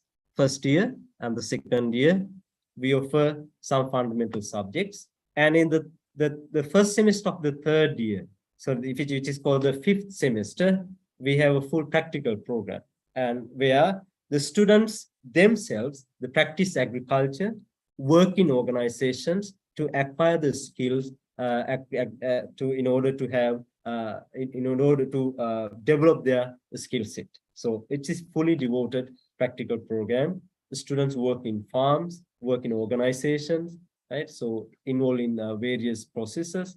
So many practical activities are going on. This is in addition to the practical hours we allocated in the other subjects in the first 4 semesters. Once the students do this, then students can select on their choice what they want to do. Should I want to be an agronomist, or should I want to be an animal scientist, or should I need to be an agricultural communicator? So this comes at the 4th and the 6th and the 7th semester. So they do specialize full 1 year on their choice on subjects they have selected in order to master what they wanted to do. But still, this is in accordance with the national framework. Finally, they do a research of their interest. This is in order to facilitate independent self-learning, self-management, self-organization, because we wish to have, or we wish to achieve so much of learning outcomes through the research project, because that is the first academic activity the student going to manage it itself. Right? Lily, so how long I have still? I have time more? Yeah, I was about to text you. We have 10 minutes to go. Okay, so fine. I think that's fine. So I will go through. Right. So I think this is the organization and of the curriculum. Now we come to the most tedious part of the process, getting the approval for the curriculum. It's such a long process. It takes so long time. I think if you have similar structures, I think it's a bit better time to revise. So reduce the number of the steps. So you see the steps we need to follow. If we do something minor revisions, we can manage it within the university. But if we go for major revisions, for example, if we wish to change all the program learning outcomes, so we need to go to the UGC level through many the institutions, many committees. So we need to have the approval from the University Grants Commission. So it's a long process, right? Excuse me, Sanjaya. Sorry to interrupt. Yeah. We have Amin Wibowo who has raised his hand. Amin, Okay. feel free to have question. Yes, Amin. Hello, Amin. Okay, thank you very much for the chance for me. My name is Amin Wibowo. I teach at 40 Junior High School in Semarang. Okay, I think that's very interesting in presentation. I hope this is the best department or the best faculty in your university, sir. But my question is there any vocational school, especially a farmer, so that there is a correlation or related to the higher education? Okay, my question is there in Sri Lanka vocational school, special farmer? Okay. Farmer, farmer lesson maybe there, yeah. So that the program which is presented in Sri Lanka University to the vocational school goes smoothly. Thank you. Okay, thank you, Amin. So wonderful question. Like actually, yes, we have in 2 universities, we have programs for farmers. degree programs actually. So the farmers who do not have primary qualifications, but if they have, 10 years, 20 years experience in involving farming, we have a pathway for them to, proceed for a diploma or proceed for a undergraduate degree. And we have that sort of programs. And also in our faculty as well, we have started the short courses for the farmers. Those who do not have any theoretical knowledge, still they can, have a qualification, demonstrating their experience and demonstrating they have the competencies. After we recognize they have competencies, we offer them, the certificates or diplomas in our university as well. So it's a very good, community engagement of universities. I see that's a timely need because most farmers are not having the formal qualifications in Sri Lanka, but they have the skills, they have the knowledge. What universities, as universities, we structure their knowledge and assess their competencies, and based on the levels of their competencies, we offer certain qualifications. Are you happy with the answer, Amin? Hello, Amin. Sorry, Sanjaya, to interrupt. Just want to pop up with your explanation about the farmers and the qualification education that the students learn. Today, farmers or are they welcome with the cooperation, or are they reluctant to have the cooperation with this kind of knowledge given by university? Lily, pardon, can you repeat the question, please? Okay, it seems like students have the knowledge, but the farmers, they are skillful in running their farm, their farming. Are they farmers open to accept updated information and knowledge given delivered by students or your university? Do they both parties have that kind of cooperation? Yes, so of course they're very happy to accept, and because they feel, this is something that it's because of maybe the social status they get. When they have a qualification offered from a recognized institution, they have a kind of a moral strength, like some morality to demonstrate they are qualified people. So because of this need, they have intention to come, especially the young farmers. I'm not emphasizing about the adult farmers, but young farmers, the young community have a good intention to have the qualifications and use technology. So that is growing actually in Sri Lanka. This is a good sign actually from the farmers' side. Okay, thank you. Okay, so right. So I will continue the rest of the presentation. Throughout, I explained how we structured our curriculum, starting from national level learning outcomes to the selection of subjects that we offered in our curriculum, and the process that we get the approval for the curriculum. However, each of these stages are not free from challenges. So let's talk a little bit about what challenges we had, right? So it's a lengthy process, as I told you, very long process. As a third world country, the big challenge we have is the finance, right? For every activity, we need to have finance. And the limited resources, for example, the lecture halls, laboratories, and farmlands. And also, little or the low awareness among the staff about the curriculum revision process. That's a great challenge. And interdepartmental conflicts. We have 4 departments. Some departments offer animal science subjects, some departments social science subjects, and some plant sciences, some soil science. Okay, in selecting subjects, some departments might not get that much emphasis in the curriculum. Then the conflicts comes in. Okay, so what's our role in the curriculum? That's the question. So there are so much of interdepartmental, the debates, heated debates. And other thing is the self-resistance. our staff, we found, is very resistant to change. For instance, when we identified in national level, we want to promote entrepreneurship, which comes from the social science background.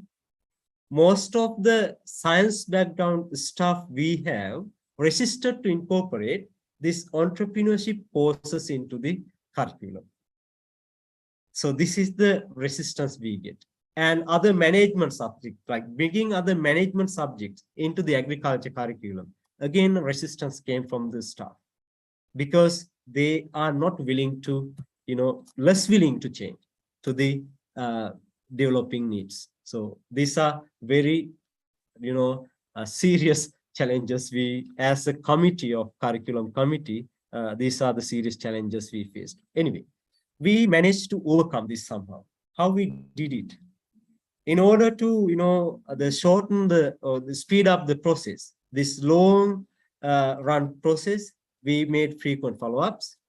And to finance the process, we asked the help of World Bank. We got a grant in order to process the curriculum revision. And in order to address the limited resources, with the grants we got from the World Bank, we developed some more resources, adapt to the resource base, and also we hired the services. We got consultants from other institutes. If we don't have the required staff at the moment, we hired the people. And if we don't have labs, we hired the laboratories where they provide the services. And also the workload of the staff. We have 57 staff, so much of workload in both postgraduate, undergraduate, certificate levels. So what we did was we increased the number of independent learning hours for students. We just turn into guided learning through various resources, the referencing. The students encouraged to go for guided learning or the self-learning. And the low awareness, how did we overcome this problem? We conducted a series of workshops about curriculum revision, and we trained some people of the staff and used this trained staff to train the others as training of trainers. So this technique saved us cost, also able to deliver the required knowledge related to the curriculum revision. So the staff were trained through the TOT program. Also, in order to make a conducive learning environment through the World Bank Finance, we upgraded our learning environment, the learning facilities, our lecture halls, in order to provide more group learning environments. So you see the round table arrangements. So thereby we incorporate teams, encourage team discussions, encourage teamwork, negotiation. So in order to provide these skills, this sort of environments was helpful. Right.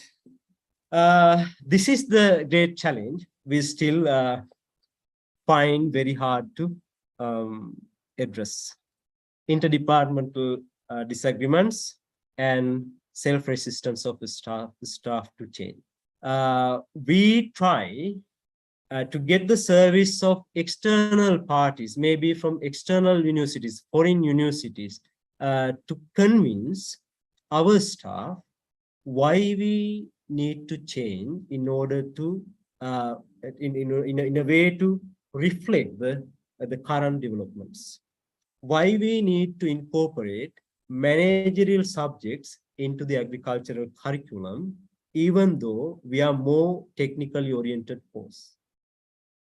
And why we need to incorporate more lifelong learning in the agriculture curriculum. So how we make the right balance between different disciplines in the curriculum. So we expect to have more awareness among staff with the help of other universities. So this is the changing this mindset is the great challenge we face. I don't know the experience of you people. Maybe you also can help us how you have overcome such sort of challenges in your processes. Right, so I will quickly rush to some of the responses to short-run shocks and how did we accommodate changes to the curriculum imposed by the pandemic. We were in the pandemic for last 2 years.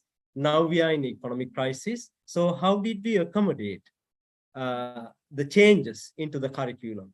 So we turn into the virtual learning environment. So before the before this crisis, I mean before the pandemic, we haven't had a virtual learning environment. But as influenced by the pandemic, this is a good sign and good achievement we got. We introduced a virtual learning environment. There, we go most of our learnings through online platforms. As our previous speaker told, how it happens in the US schools, same phenomena is taking place in our context as well, in our schools and in our universities. But the challenge we have is with affordability of devices, especially the students represents middle class and the low income group. Affording a laptop computer is a challenge for undergraduate, and affording internet is a challenge, and less interrupted access to less interrupted connections is a challenge. Having all these challenges, however, we managed to launch the virtual learning environment. The student also came up with their own innovations. They sometimes, they move into some places where they have access to services, and they move their, the resident places. And also, they try at least by mobile phone to connect to the lectures. And we also, as a university, we provided some scholarship programs for the students to buy the devices, at least a smartphone. So this is how we get ready the student community to the online platform. And the other ways we responded to the macro changes in the short run pandemic. We convert the examinations from paper-based classroom exams to the online exams, online assignments. And also, we have been able to accommodate minor changes to the context of our subjects. For instance, in this context, in this pandemic, lots of online marketing came up, lots of roadside marketing came up. But in our curriculum, in the marketing subject, we didn't emphasize much on online marketing, and we didn't emphasize much on roadside marketing and roadside value chains. What we did, we included such concepts into our subject matter. So thereby, we tried to address the short-run needs of responding to the macro changes. And we convert. I'm sorry to yeah. interrupt. We have 2 minutes to go. Okay, I think I'm on time. Yeah. Yes. So finally, the biggest challenge we face, how we can carry out our research programs of undergraduates. So we came up with nice ideas.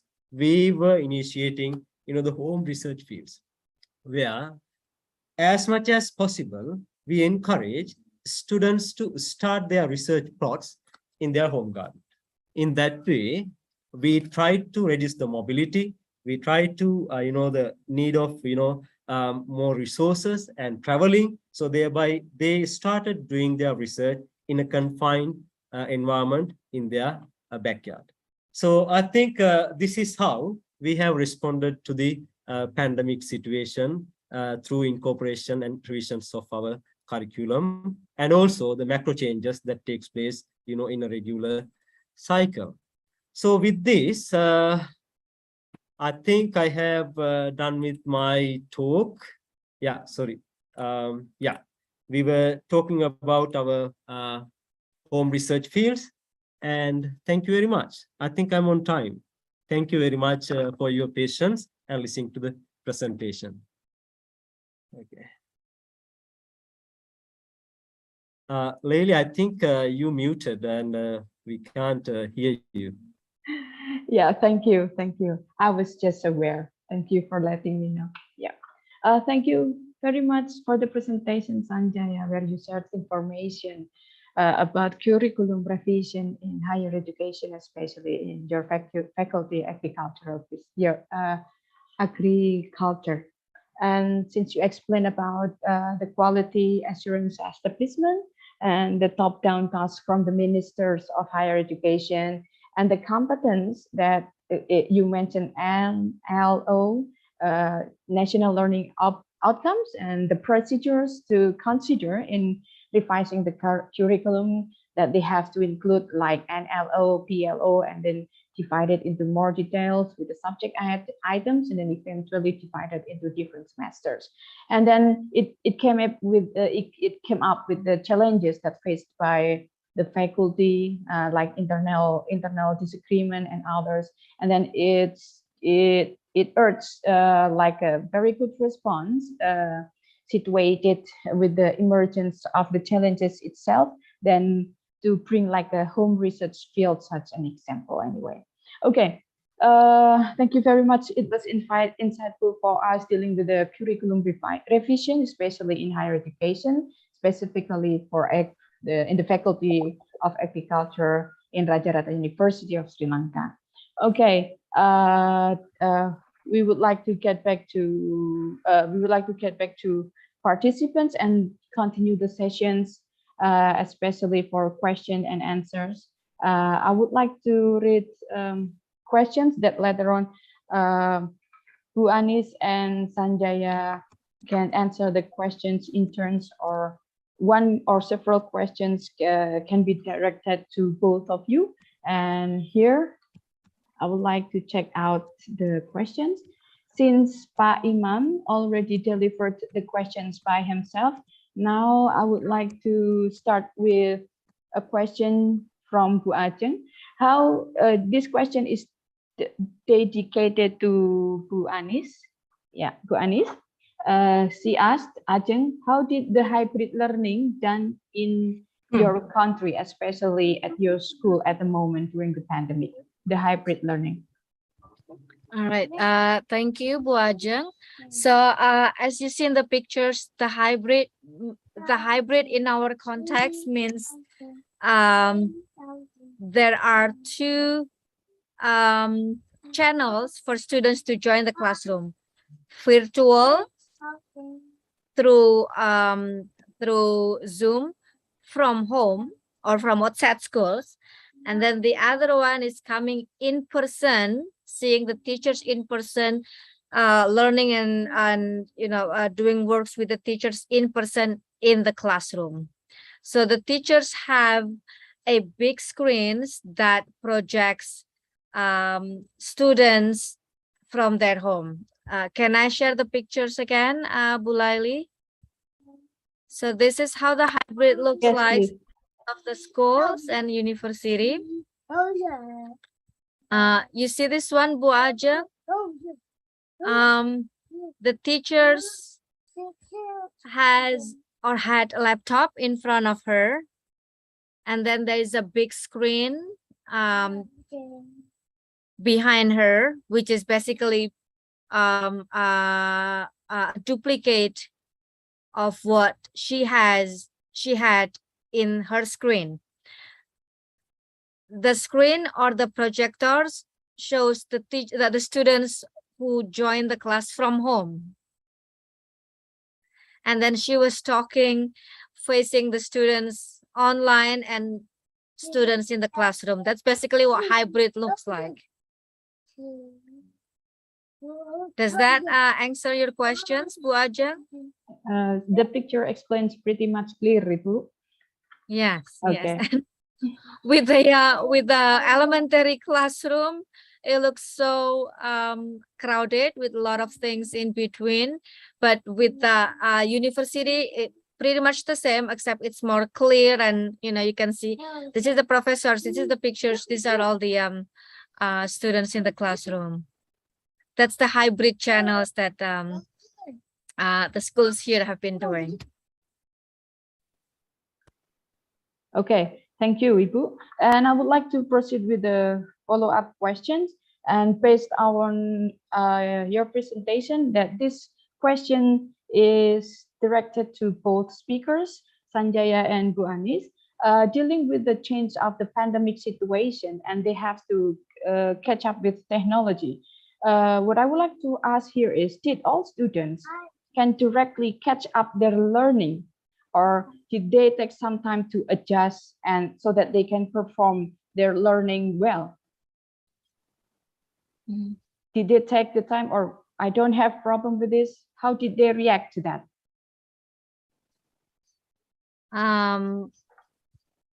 Prof, you want me to go first, or That's okay. Either Sanjaya. Anis or Sanjaya. Okay. What was the question again? How did students react to this? Yes, to the change. It's just like a sudden change in this pandemic situation. Did they take some time to adjust, or since they are technology savvy, so they don't have problem with it? How did they react with the situation? From what I had, it's some mixed responses. Let's say with the young learners in elementary schools or in high schools, there's some excitement that they can have laptop for them the whole day. They feel like they are in control. They can do anything from their laptop, although, you know, it's also monitor and everything. And then at some point they got fatigue from the screen time. They got bored also because concentration span for doing it online. It's a mixed responses. And then over the times, it builds up into from two spectrums, from like being like getting more familiar with digital materials and virtual learning, and at the other extreme, they're just done with it. So they swing, you know, two sides and in between. That's one. And also sometimes depends on what the classroom is.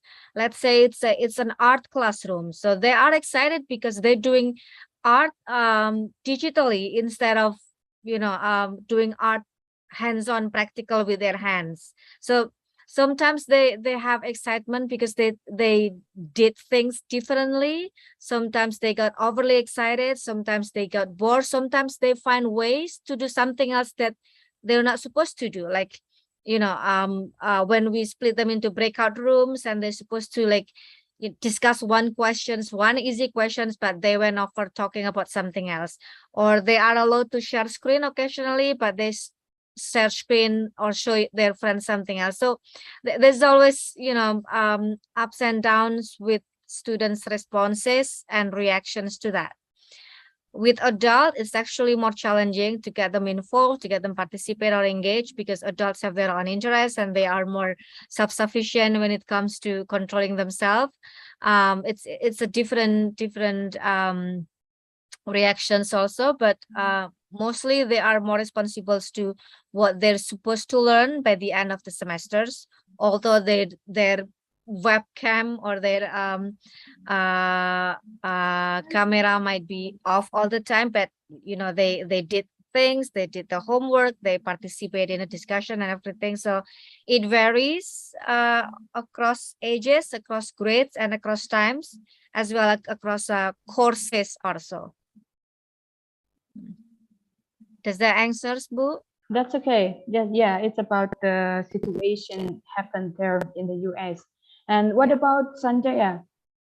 The students, did they catch up well, or did they face obstacles based on the perspective of maybe your children or other children or university students in Sri Lanka? Yeah, actually, exactly like what Anis mentioned is exactly happening here. And I personally experience in my children as well. So how often they are distracted, you know, with this connectivity issues. And, you know, because of the, you know, sometimes when the Wi-Fi connection is not strong, they happen to, you know, they turn off the camera. But sometimes the teacher misunderstands, the student is not in the class and he turned off the camera, went off. So this sort of, you know, the misunderstanding also develops in this context. And however, we try to, you know, communicate as much as possible, and all because of this, you know, the technical the failures. And the other thing, the concentrating for about 8 hours in front of the screen is a big challenge for a kid. Like I have 11-year-old one and 9-year-old one, especially the 9-year-old one is always struggling. So he can't sit in front of the computer for more than 1.5 hours. So how we can do this? And sometimes he's crying, so mom and dad, I can't go. So make a solution. So be helpless. And same way he see the undergraduates as well. And since they are they are in remote areas, I think 25% of undergraduate community in our university has the very poor access, so they can't connect to the online platforms. And what we do, we keep all the recordings, the lecture recordings and the lecture notes, the presentations uploaded on the LMS. So whenever they have access to the content and download and listen to the lectures, the unfortunate thing, they won't get a chance to interact with the teacher. That part get missing always for them. They can't pose questions to the teacher or the lecturer. Okay. All right. We are still waiting for other questions from other participants. Anyone, feel free to raise your hands on screen. If we Bu don't have, Laili, yeah. I saw questions from Pak Amin Wibowo. Okay, wait. Oh, yes. Let If me you read it. scroll up, yes, please. Yes. Okay. It is very interesting presentation who presented by Bernice. I am Amin Wibowo. I teach at SMP Negeri 42 Semarang. Classroom instructions via online makes our students are bored. My questions is how to give the classroom instruction during hybrid learning. I think this is also possible to be answered by Bu Anis and Sanjaya dealing with your both teaching experience. So this is what ways or things that we can do to Yes. get them engage or participate. Yeah, to get things done. Yeah, I don't know, because kids comes with their own situations, sometimes because they're hungry or they're anxious or they're lonely or they're tired. But several best practices that I can share, probably it starts with the activities itself, especially for young learners, because my teaching experience during the hybrids, during the pandemic are mostly with young learners. Like vary the activities using different channels. There's I use this a lot. Let me just put it on the chat. There's a website called Teachers Pay Teachers. You can find, depending on what subjects or what grades you'll be teaching, and you can choose the free ones or the paid one. They have digital resources that you can use or you can modify for your own teaching. So that's also one of the ways to, like, vary what they can see, make it different almost every day. National Geography, when you're teaching language or social studies, that's also a good one. Some activities like doing sketching or art, even though you're not teaching arts or something else, but it's okay to put some activities that activate their brain to do something else, or to get engaged, or to to pay attention on your teaching. That's basically giving them like immediate incentives for them to participate. Give them points. For example, if you have a reward points on school-wide system, like points. Let's say they put their mask correctly, they get 10 points. If they put their mask for 1 hour correctly, or if they finish their classwork, they get 10 points, and then they can redeem the points for anything, for food, for toys, for being able to sit on the chair, on the teacher's seat, or can have lunch at the same table with the teachers, or being a co-host for the Zoom, or allow them to share screen, allow them to use the doodle features on Zoom, allow them to use filtered for their profile pictures. Those kind of incentives, things that we often tell them not to do it, turn it into an immediate incentives if they're doing so and so in your class. So that can be one way to do that. It's easy with young learners, but not easy with adults. Like they say, like, I don't care whatever the reward, I just don't want to, you know, turn on the camera or something. Brain break. Yeah, I think Sanjaya also mentioned concentration span. So give them brain break every 15-20 minutes, depending on the activities, depending on the age. Sometimes I go to gonoodle.com.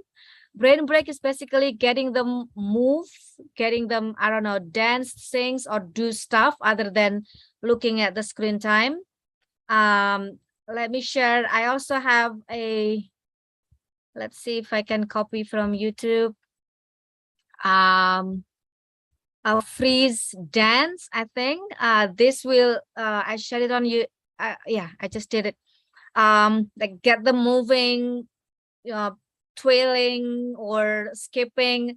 Let's get them like physically move, because you know they've been sitting and looking at the screen. So those are the things that we can use as a filler in our classes, and it's okay like to lose the time 5 to 10 minutes for them to do this, but then once they're done with it, they get back to you with, you know, better level of engagement, other than us talking for 1 hour or so, but we don't get anything or they don't learn anything.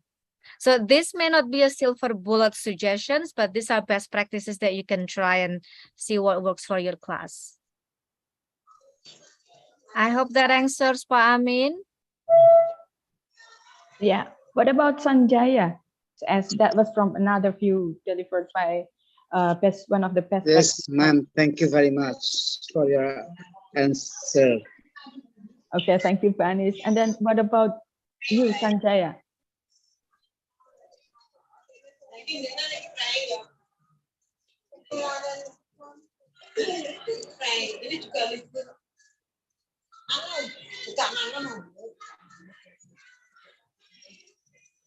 I think he froze or what?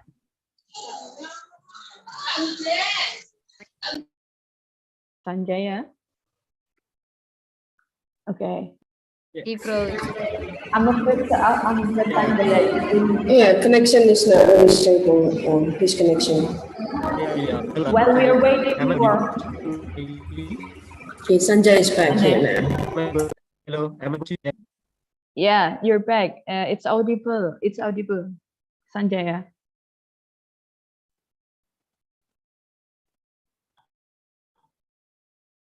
Okay. While waiting, we are waiting for Sanjaya to set up the to get back again with us. I would like to discuss further with Bu Anis, dealing with the encouragement e-card picture. You showed me that in your presentation. I mean, I was wondering, was it for like charity, something like that, or was that like your own classroom activity, or that's like a compulsory activity that students had to do at that moment, that so that every all teachers and all students, they had to participate? Can you elaborate more? Yeah, thank you. So it's not a compulsory, it's more like invitations to anyone who wants to join, and then we promote it to different channels, to colleagues and classes also. So at that time, we wanted to donate or help, but there was no clear channels as to where to go back then. And I think Wuhan, the first month Wuhan got hit with the outbreak, everything was closed also. So like sending stuff, that was also not possible. Sending money, that's going to be like too long of a bureaucratic within the campus. So we started, let's just send an encouragement card, more like a birthday card, or like sending sick people a card or something. And then instead of writing words, people started to draw something, and then, hey, this is actually, you know, nice and contagious. Like once we show to one school that you know, hey, this is another school from district this, they draw this, and we emailed it to students in Wuhan. Do you want to do the same? And they're becoming more creative. They are enthusiastic, and they, it started to roll up from there. And yeah, and it's pretty much that. But the enthusiasms we got, the responses, and also the acceptance from Wuhan school students that we sent to, and that they gave back the pictures. They send us also the same encouragement card sometimes in around March. That is like it's a wonderful connections that we had at that time. We didn't know each other, but we sort of channeling out the empathy, and in two ways, sort of, and with those in Wuhan, and then after that with those in other countries as well. Okay, it's like to build up the sense of our empathy toward the victims, especially in Wuhan at that time, and so that they did that voluntarily. Yes, Okay, yes. okay. That's quite nice. Sanjaya, it is, yes, surprisingly. All right. Sanjaya, are you back with us? Yeah, sorry, Layli. So this is how our connectivity, this is how we continue online learning. Yeah, we Really understand. annoying. I'm really sorry about, our situation. Yeah. We understand the situation. So we are experiencing the experience happened in Sri Lanka as well now. Okay. Thank you for your understanding. No worries. Yeah. Yes, please, Sanjaya. What do you think about the perspective dealing with the children or as parents, something like that? Yeah, actually, like, if I share some experiences, one thing is like if we can give the ownership of the teaching learning activities to the student, I found that works well. For example, asking them to describe a little case related to that can cover the main, the concepts. And in case of, undergraduates, so I formed the groups, student groups, and they worked on, the group projects, and then they take the teaching ownership. So they teach for the others, and I just become an observer. And rather than, the one-way delivery, I try to make it more interactive. And for example, if I can take another case, so I teach agribusiness, and in teaching agribusinesses, when I wanted to talk about, the characteristics of entrepreneurs, I gave about the character you have in your mind, you can find in your village. Every village has an entrepreneur, definitely.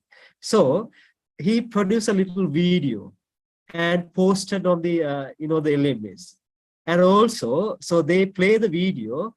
I gave them to, the right to play the video in the class. So thereby, they try to emphasize what characters they have. And through this, they also develop their communication skills as well. So they participate in the lesson and actively involved in. So in that way, we try to encourage students' engagement and taking the ownership of the lecture. So thereby, I would have been able to, increase the participation and keep their attention. So this is one example. So I have tried many of such, the research in the teaching. Thank you. Okay, thank you.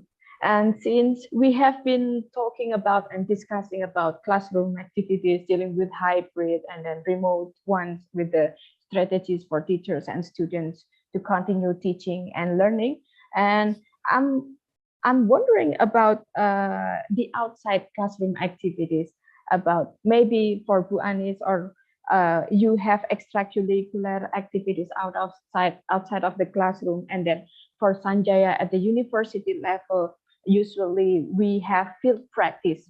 So my question is, during the pandemic, were those kind of activities, those kind of outside classroom activities like extracurricular or field practice, were they cut off or they just dismissed, or how did you manage that?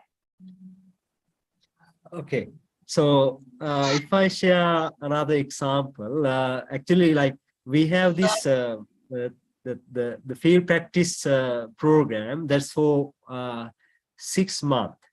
This program was, the totally disrupted due to the pandemic because the student can't move. What we did was we selected the crops that the students can grow in their particular geographies, and we asked them to assign them to, okay, you develop a home garden.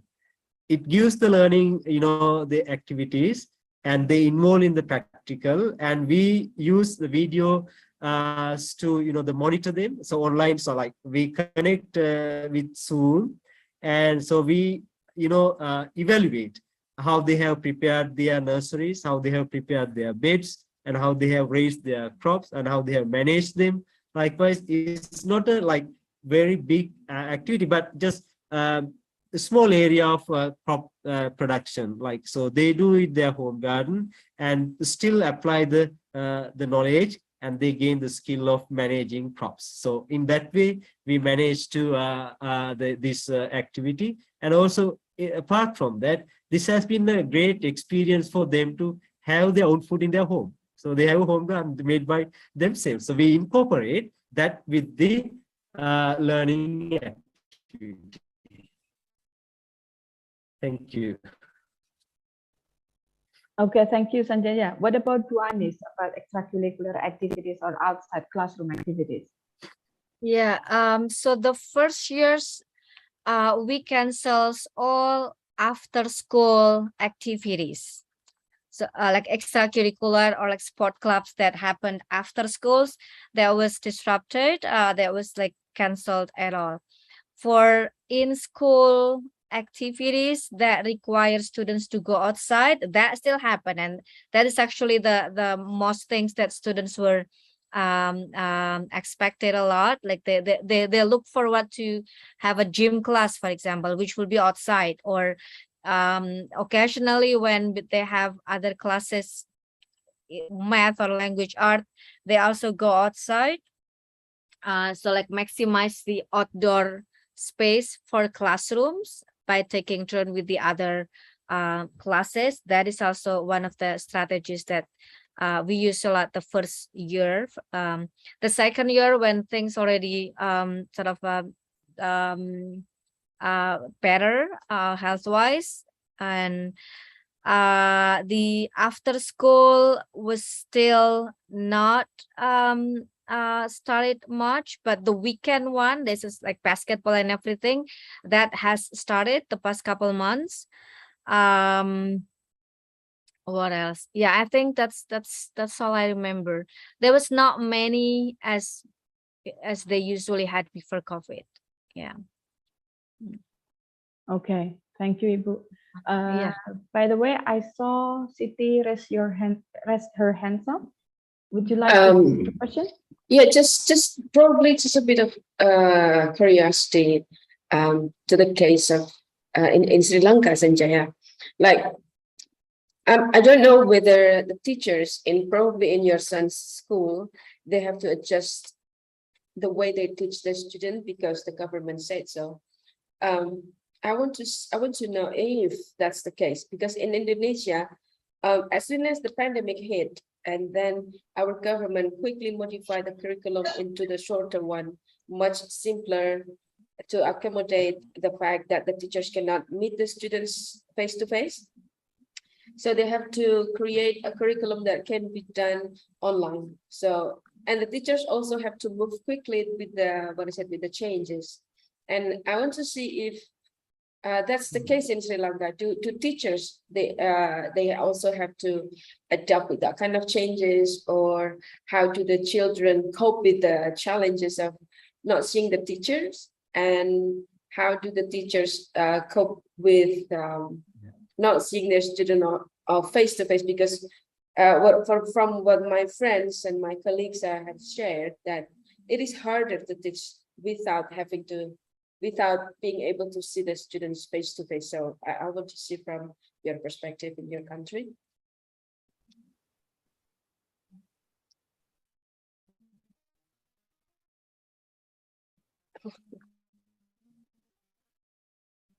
Okay.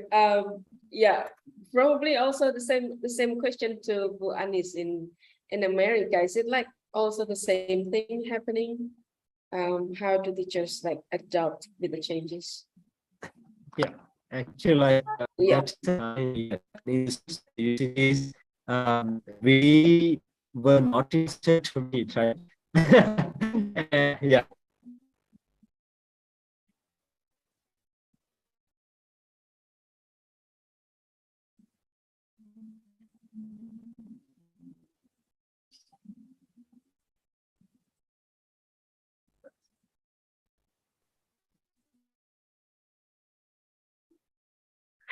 I think the system is not running well from Sanjaya's side. To Anis, would you like to give your opinion or response from Siti? So with these questions, how teachers reacted or responded and adjust with the changes. Yes, it was hard for sure. Technology wise, that's one. Behavioral management, that's even the biggest one. With in-person behavior issues is always big with students, with young learners especially, let alone with online. Even more if they're doing remotely from home, it's just so hard to control what they're not supposed to do and everything. And we're very big on positive reinforcement instead of giving them punishments or sanctions, or like yelled at them or something. So telling them just to stay tuned, or if they don't want to do anything, then just do not disrupt your friends. It's even like it takes to another level of being patient dealing with young learners. That's what I learned. And it's not easy. And let's say we have one period of 40 minutes, probably 15 minutes that wasted for dealing with misbehavior during online classes, whether it is hybrid or it is remote. It's even more challenging with hybrid because like once we talk with students in person, the one online, they were just like doing something else, that it's, I don't know. I just don't want to go back into that point anymore, and hopefully yeah, it's yeah, oh well, it's so my experience has been teaching adults. So one time I sort of offered myself to help subbing a class. I'm doing it during pandemic with second grade students, hybrid, and it's like, what is this? So yeah, probably I'm not a good examples of how strategizing this, but talking with my friends who is like senior teachers, years of experience, teaching online during pandemic is actually a new thing for everyone. So yeah, I guess like the challenge in Indonesia probably a little bit more complex because not everyone has equal access to laptop or computer or internet, right? So in primary school, for example, this is the case of one of my friends who are teaching, who's teaching in primary school. So the kid's parent, they do not have mobile phone. So practically during the online class, that kid never attend any classes. yeah. So yeah, it's kind of like the worrying thing is about they experience the loss of learning experience, not seeing the teacher, and then not being able to access the teaching material or learning material or whatever that the teacher is sharing with them. And then the parents also have like because their economical, like financial situation that they cannot afford to provide facilities for their kids to learn. So it hinders the learning from their children, but they also want their kids to learn, but they cannot afford to provide for the kids. So it's kind of like a sharp double-edged sword that teachers have to face, because they still have to teach.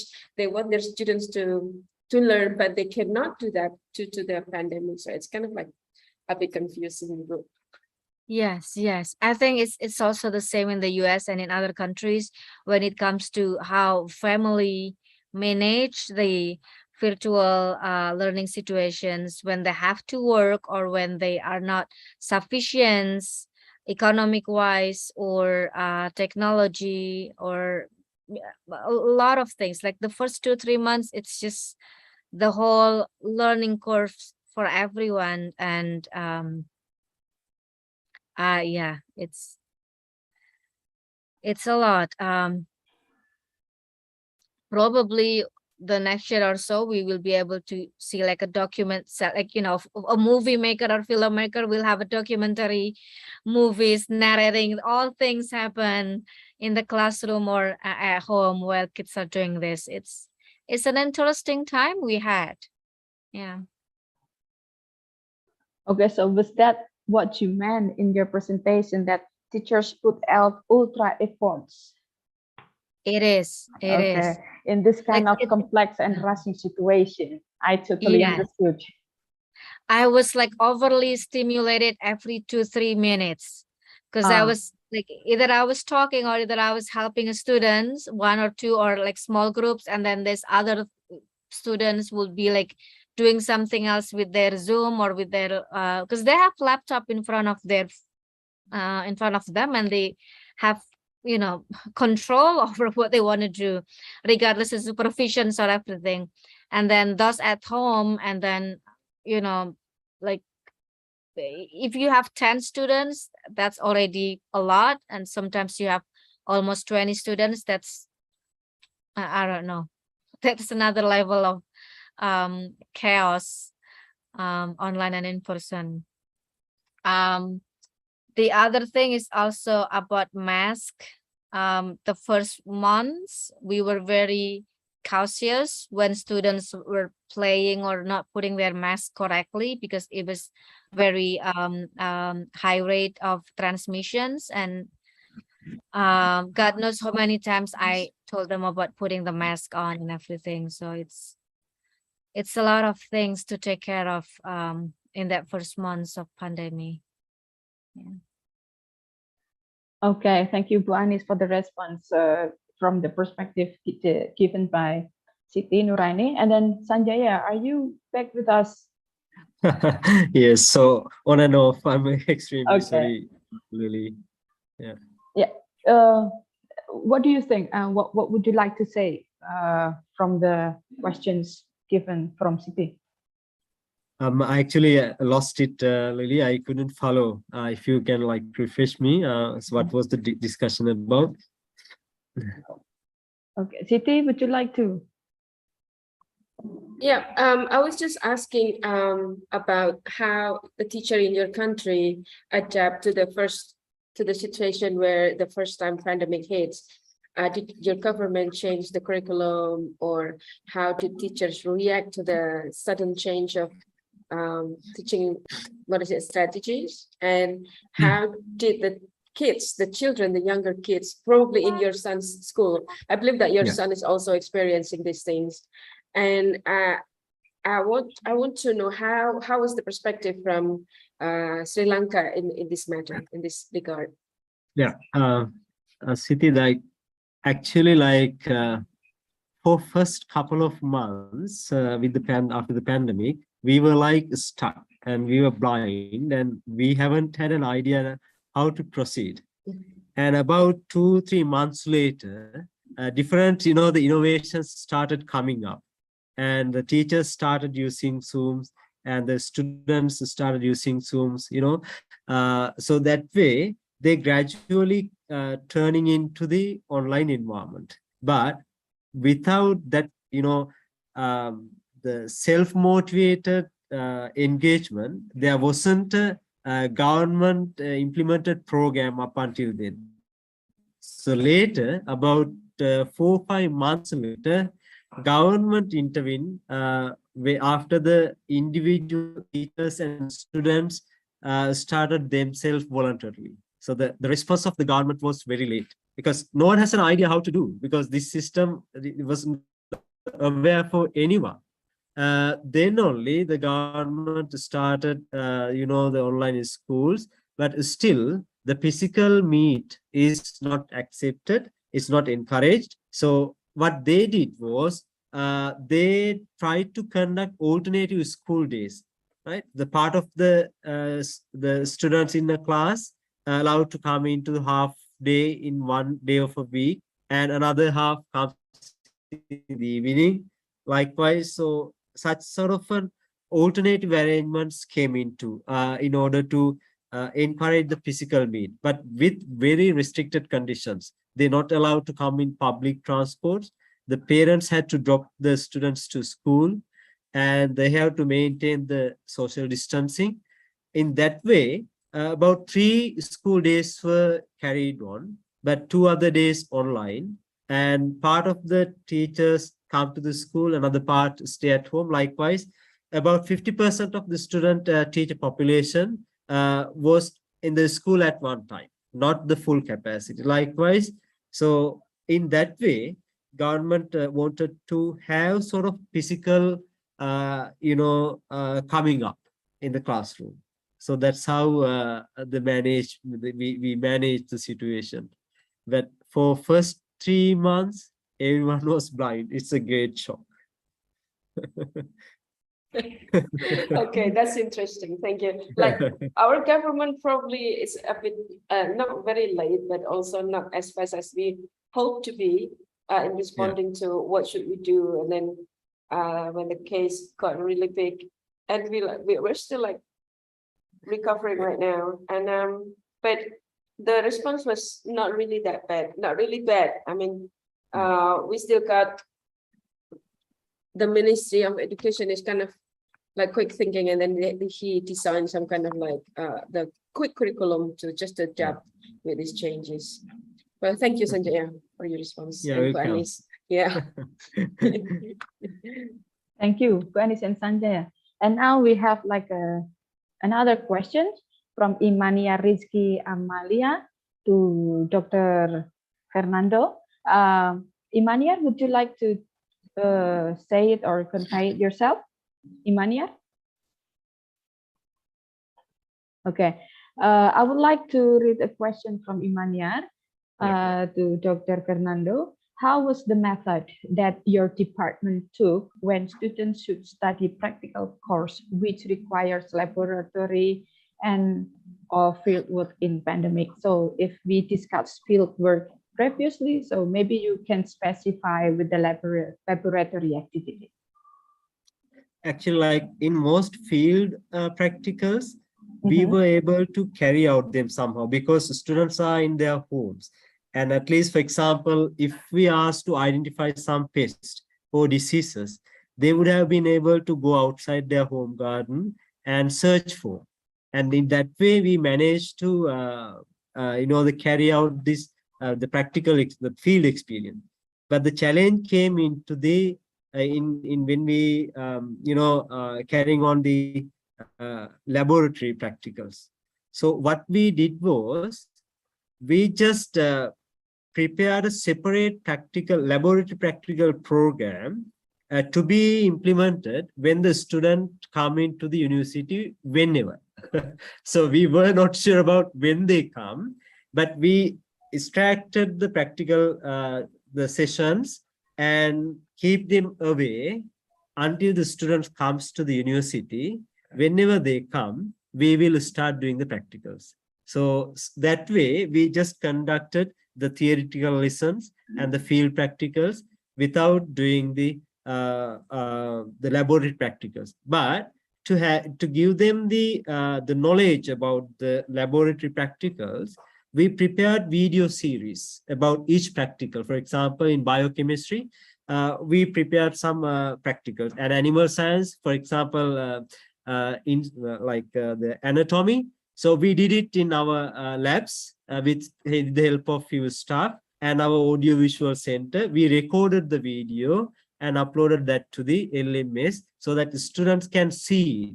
But they will do it themselves whenever they come to the university. Now, after 2 years, now we're recruiting students to the university. So in these days, we actually covering that backlog of laboratory practicals. So that's how we manage the laboratory practical experiences.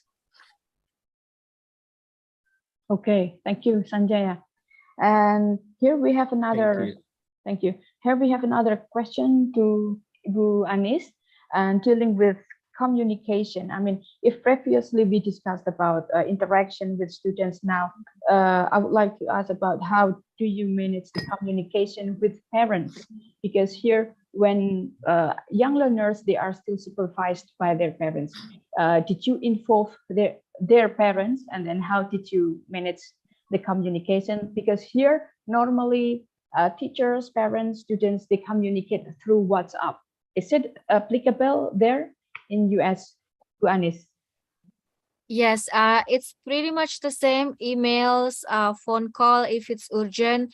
There's also a Remind app, but this is mostly for schools, mostly something like WhatsApp, but only but not as widespread as WhatsApp, because mostly schools are the one who use the Remind app.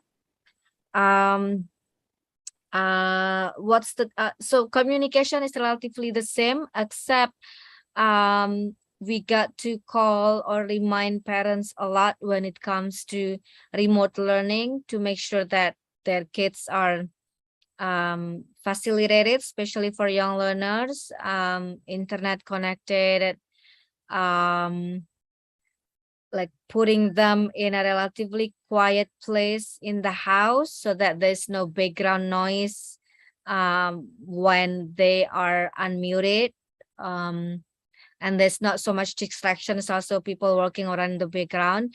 And it's pretty much common also because everybody has to stay home back then. And then let's say we have 4 or 5 grade students, they have to stay at home, and they have little siblings, and so they were attending classes while babysitting her younger brother or younger sisters. And if they participate, that's fine. If they did not participate at all, then we contacted parents. So yeah, there's more communications, but mostly on the behavior sides when it comes to remote learning.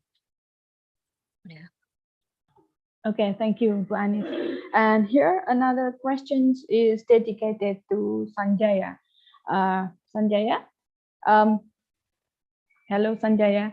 Yeah, hello, I'm here. Okay, dealing with curriculum revision, you mentioned about like SLQF. Is it from the law in Sri Lanka? Because here it seems to me like there is a similarity in Indonesia. If in Sri Lanka they have the government has SLQF, it seems to me like in Indonesia we have KKNI, if I'm not mistaken, Indonesian National Curriculum Framework. So I consider both countries between Sri Lanka and Indonesia, they have this kind of similarity where your government designed about KSAM, knowledge, skills, attitudes, and mindset as well. I think we also have in Indonesia have the framework, but the different terms.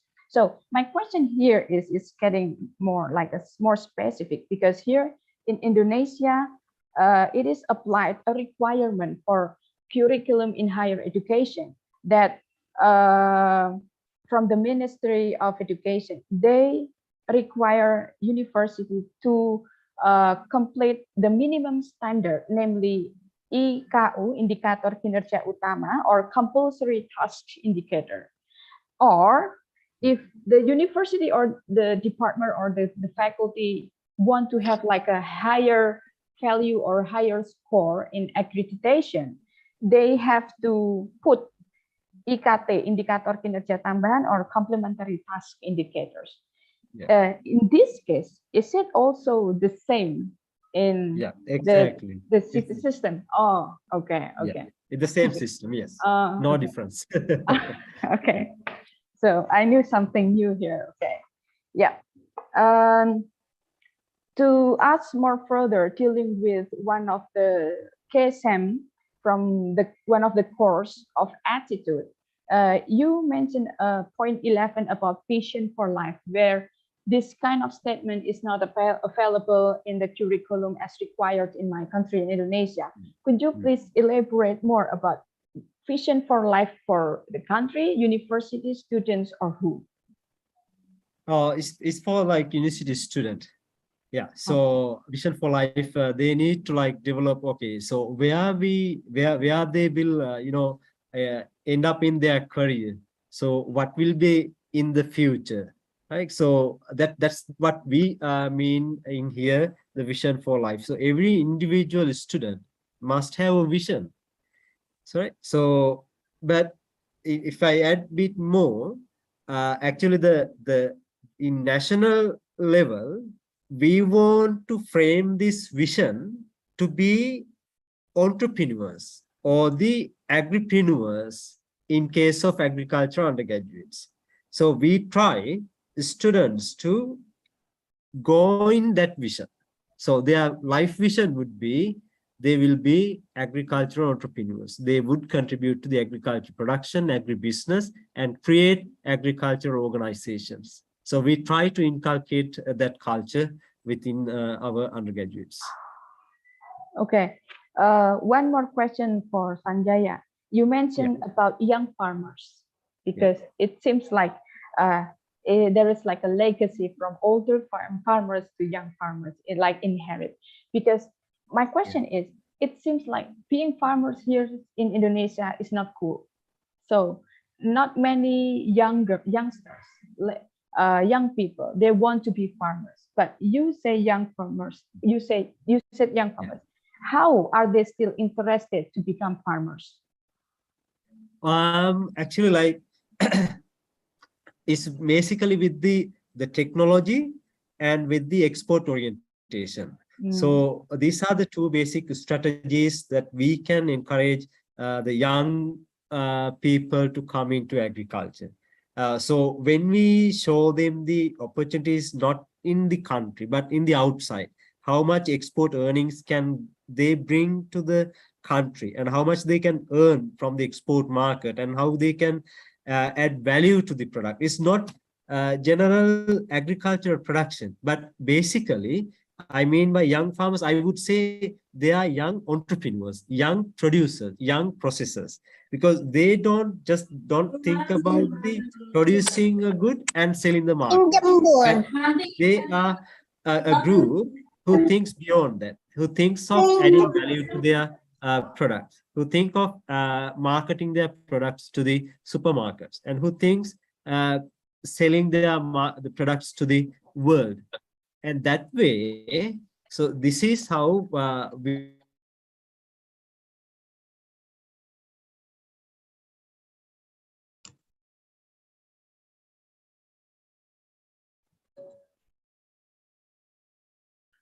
Sanjaya. Excuse me? Okay. Unfortunately, this case happened again from Sanjaya. Okay. A part of it, Sanjaya explained about young farmers, and then I would like to deliver another questions while waiting. Sanjaya, are you back? Now Sanjaya is not here. Okay, I would like to get back to Ibu Anis with another question. Since sorry. I think he's back now. Yeah, okay, Sanjaya. Yeah. You're playing hide and seek. I'm extremely sorry. No, please proceed. Yeah, so like, yeah, so I was explaining what strategies we use to motivate young people to practice agriculture. So we see the high-end and high-value markets and opportunities in the value addition and opportunities of applying technology.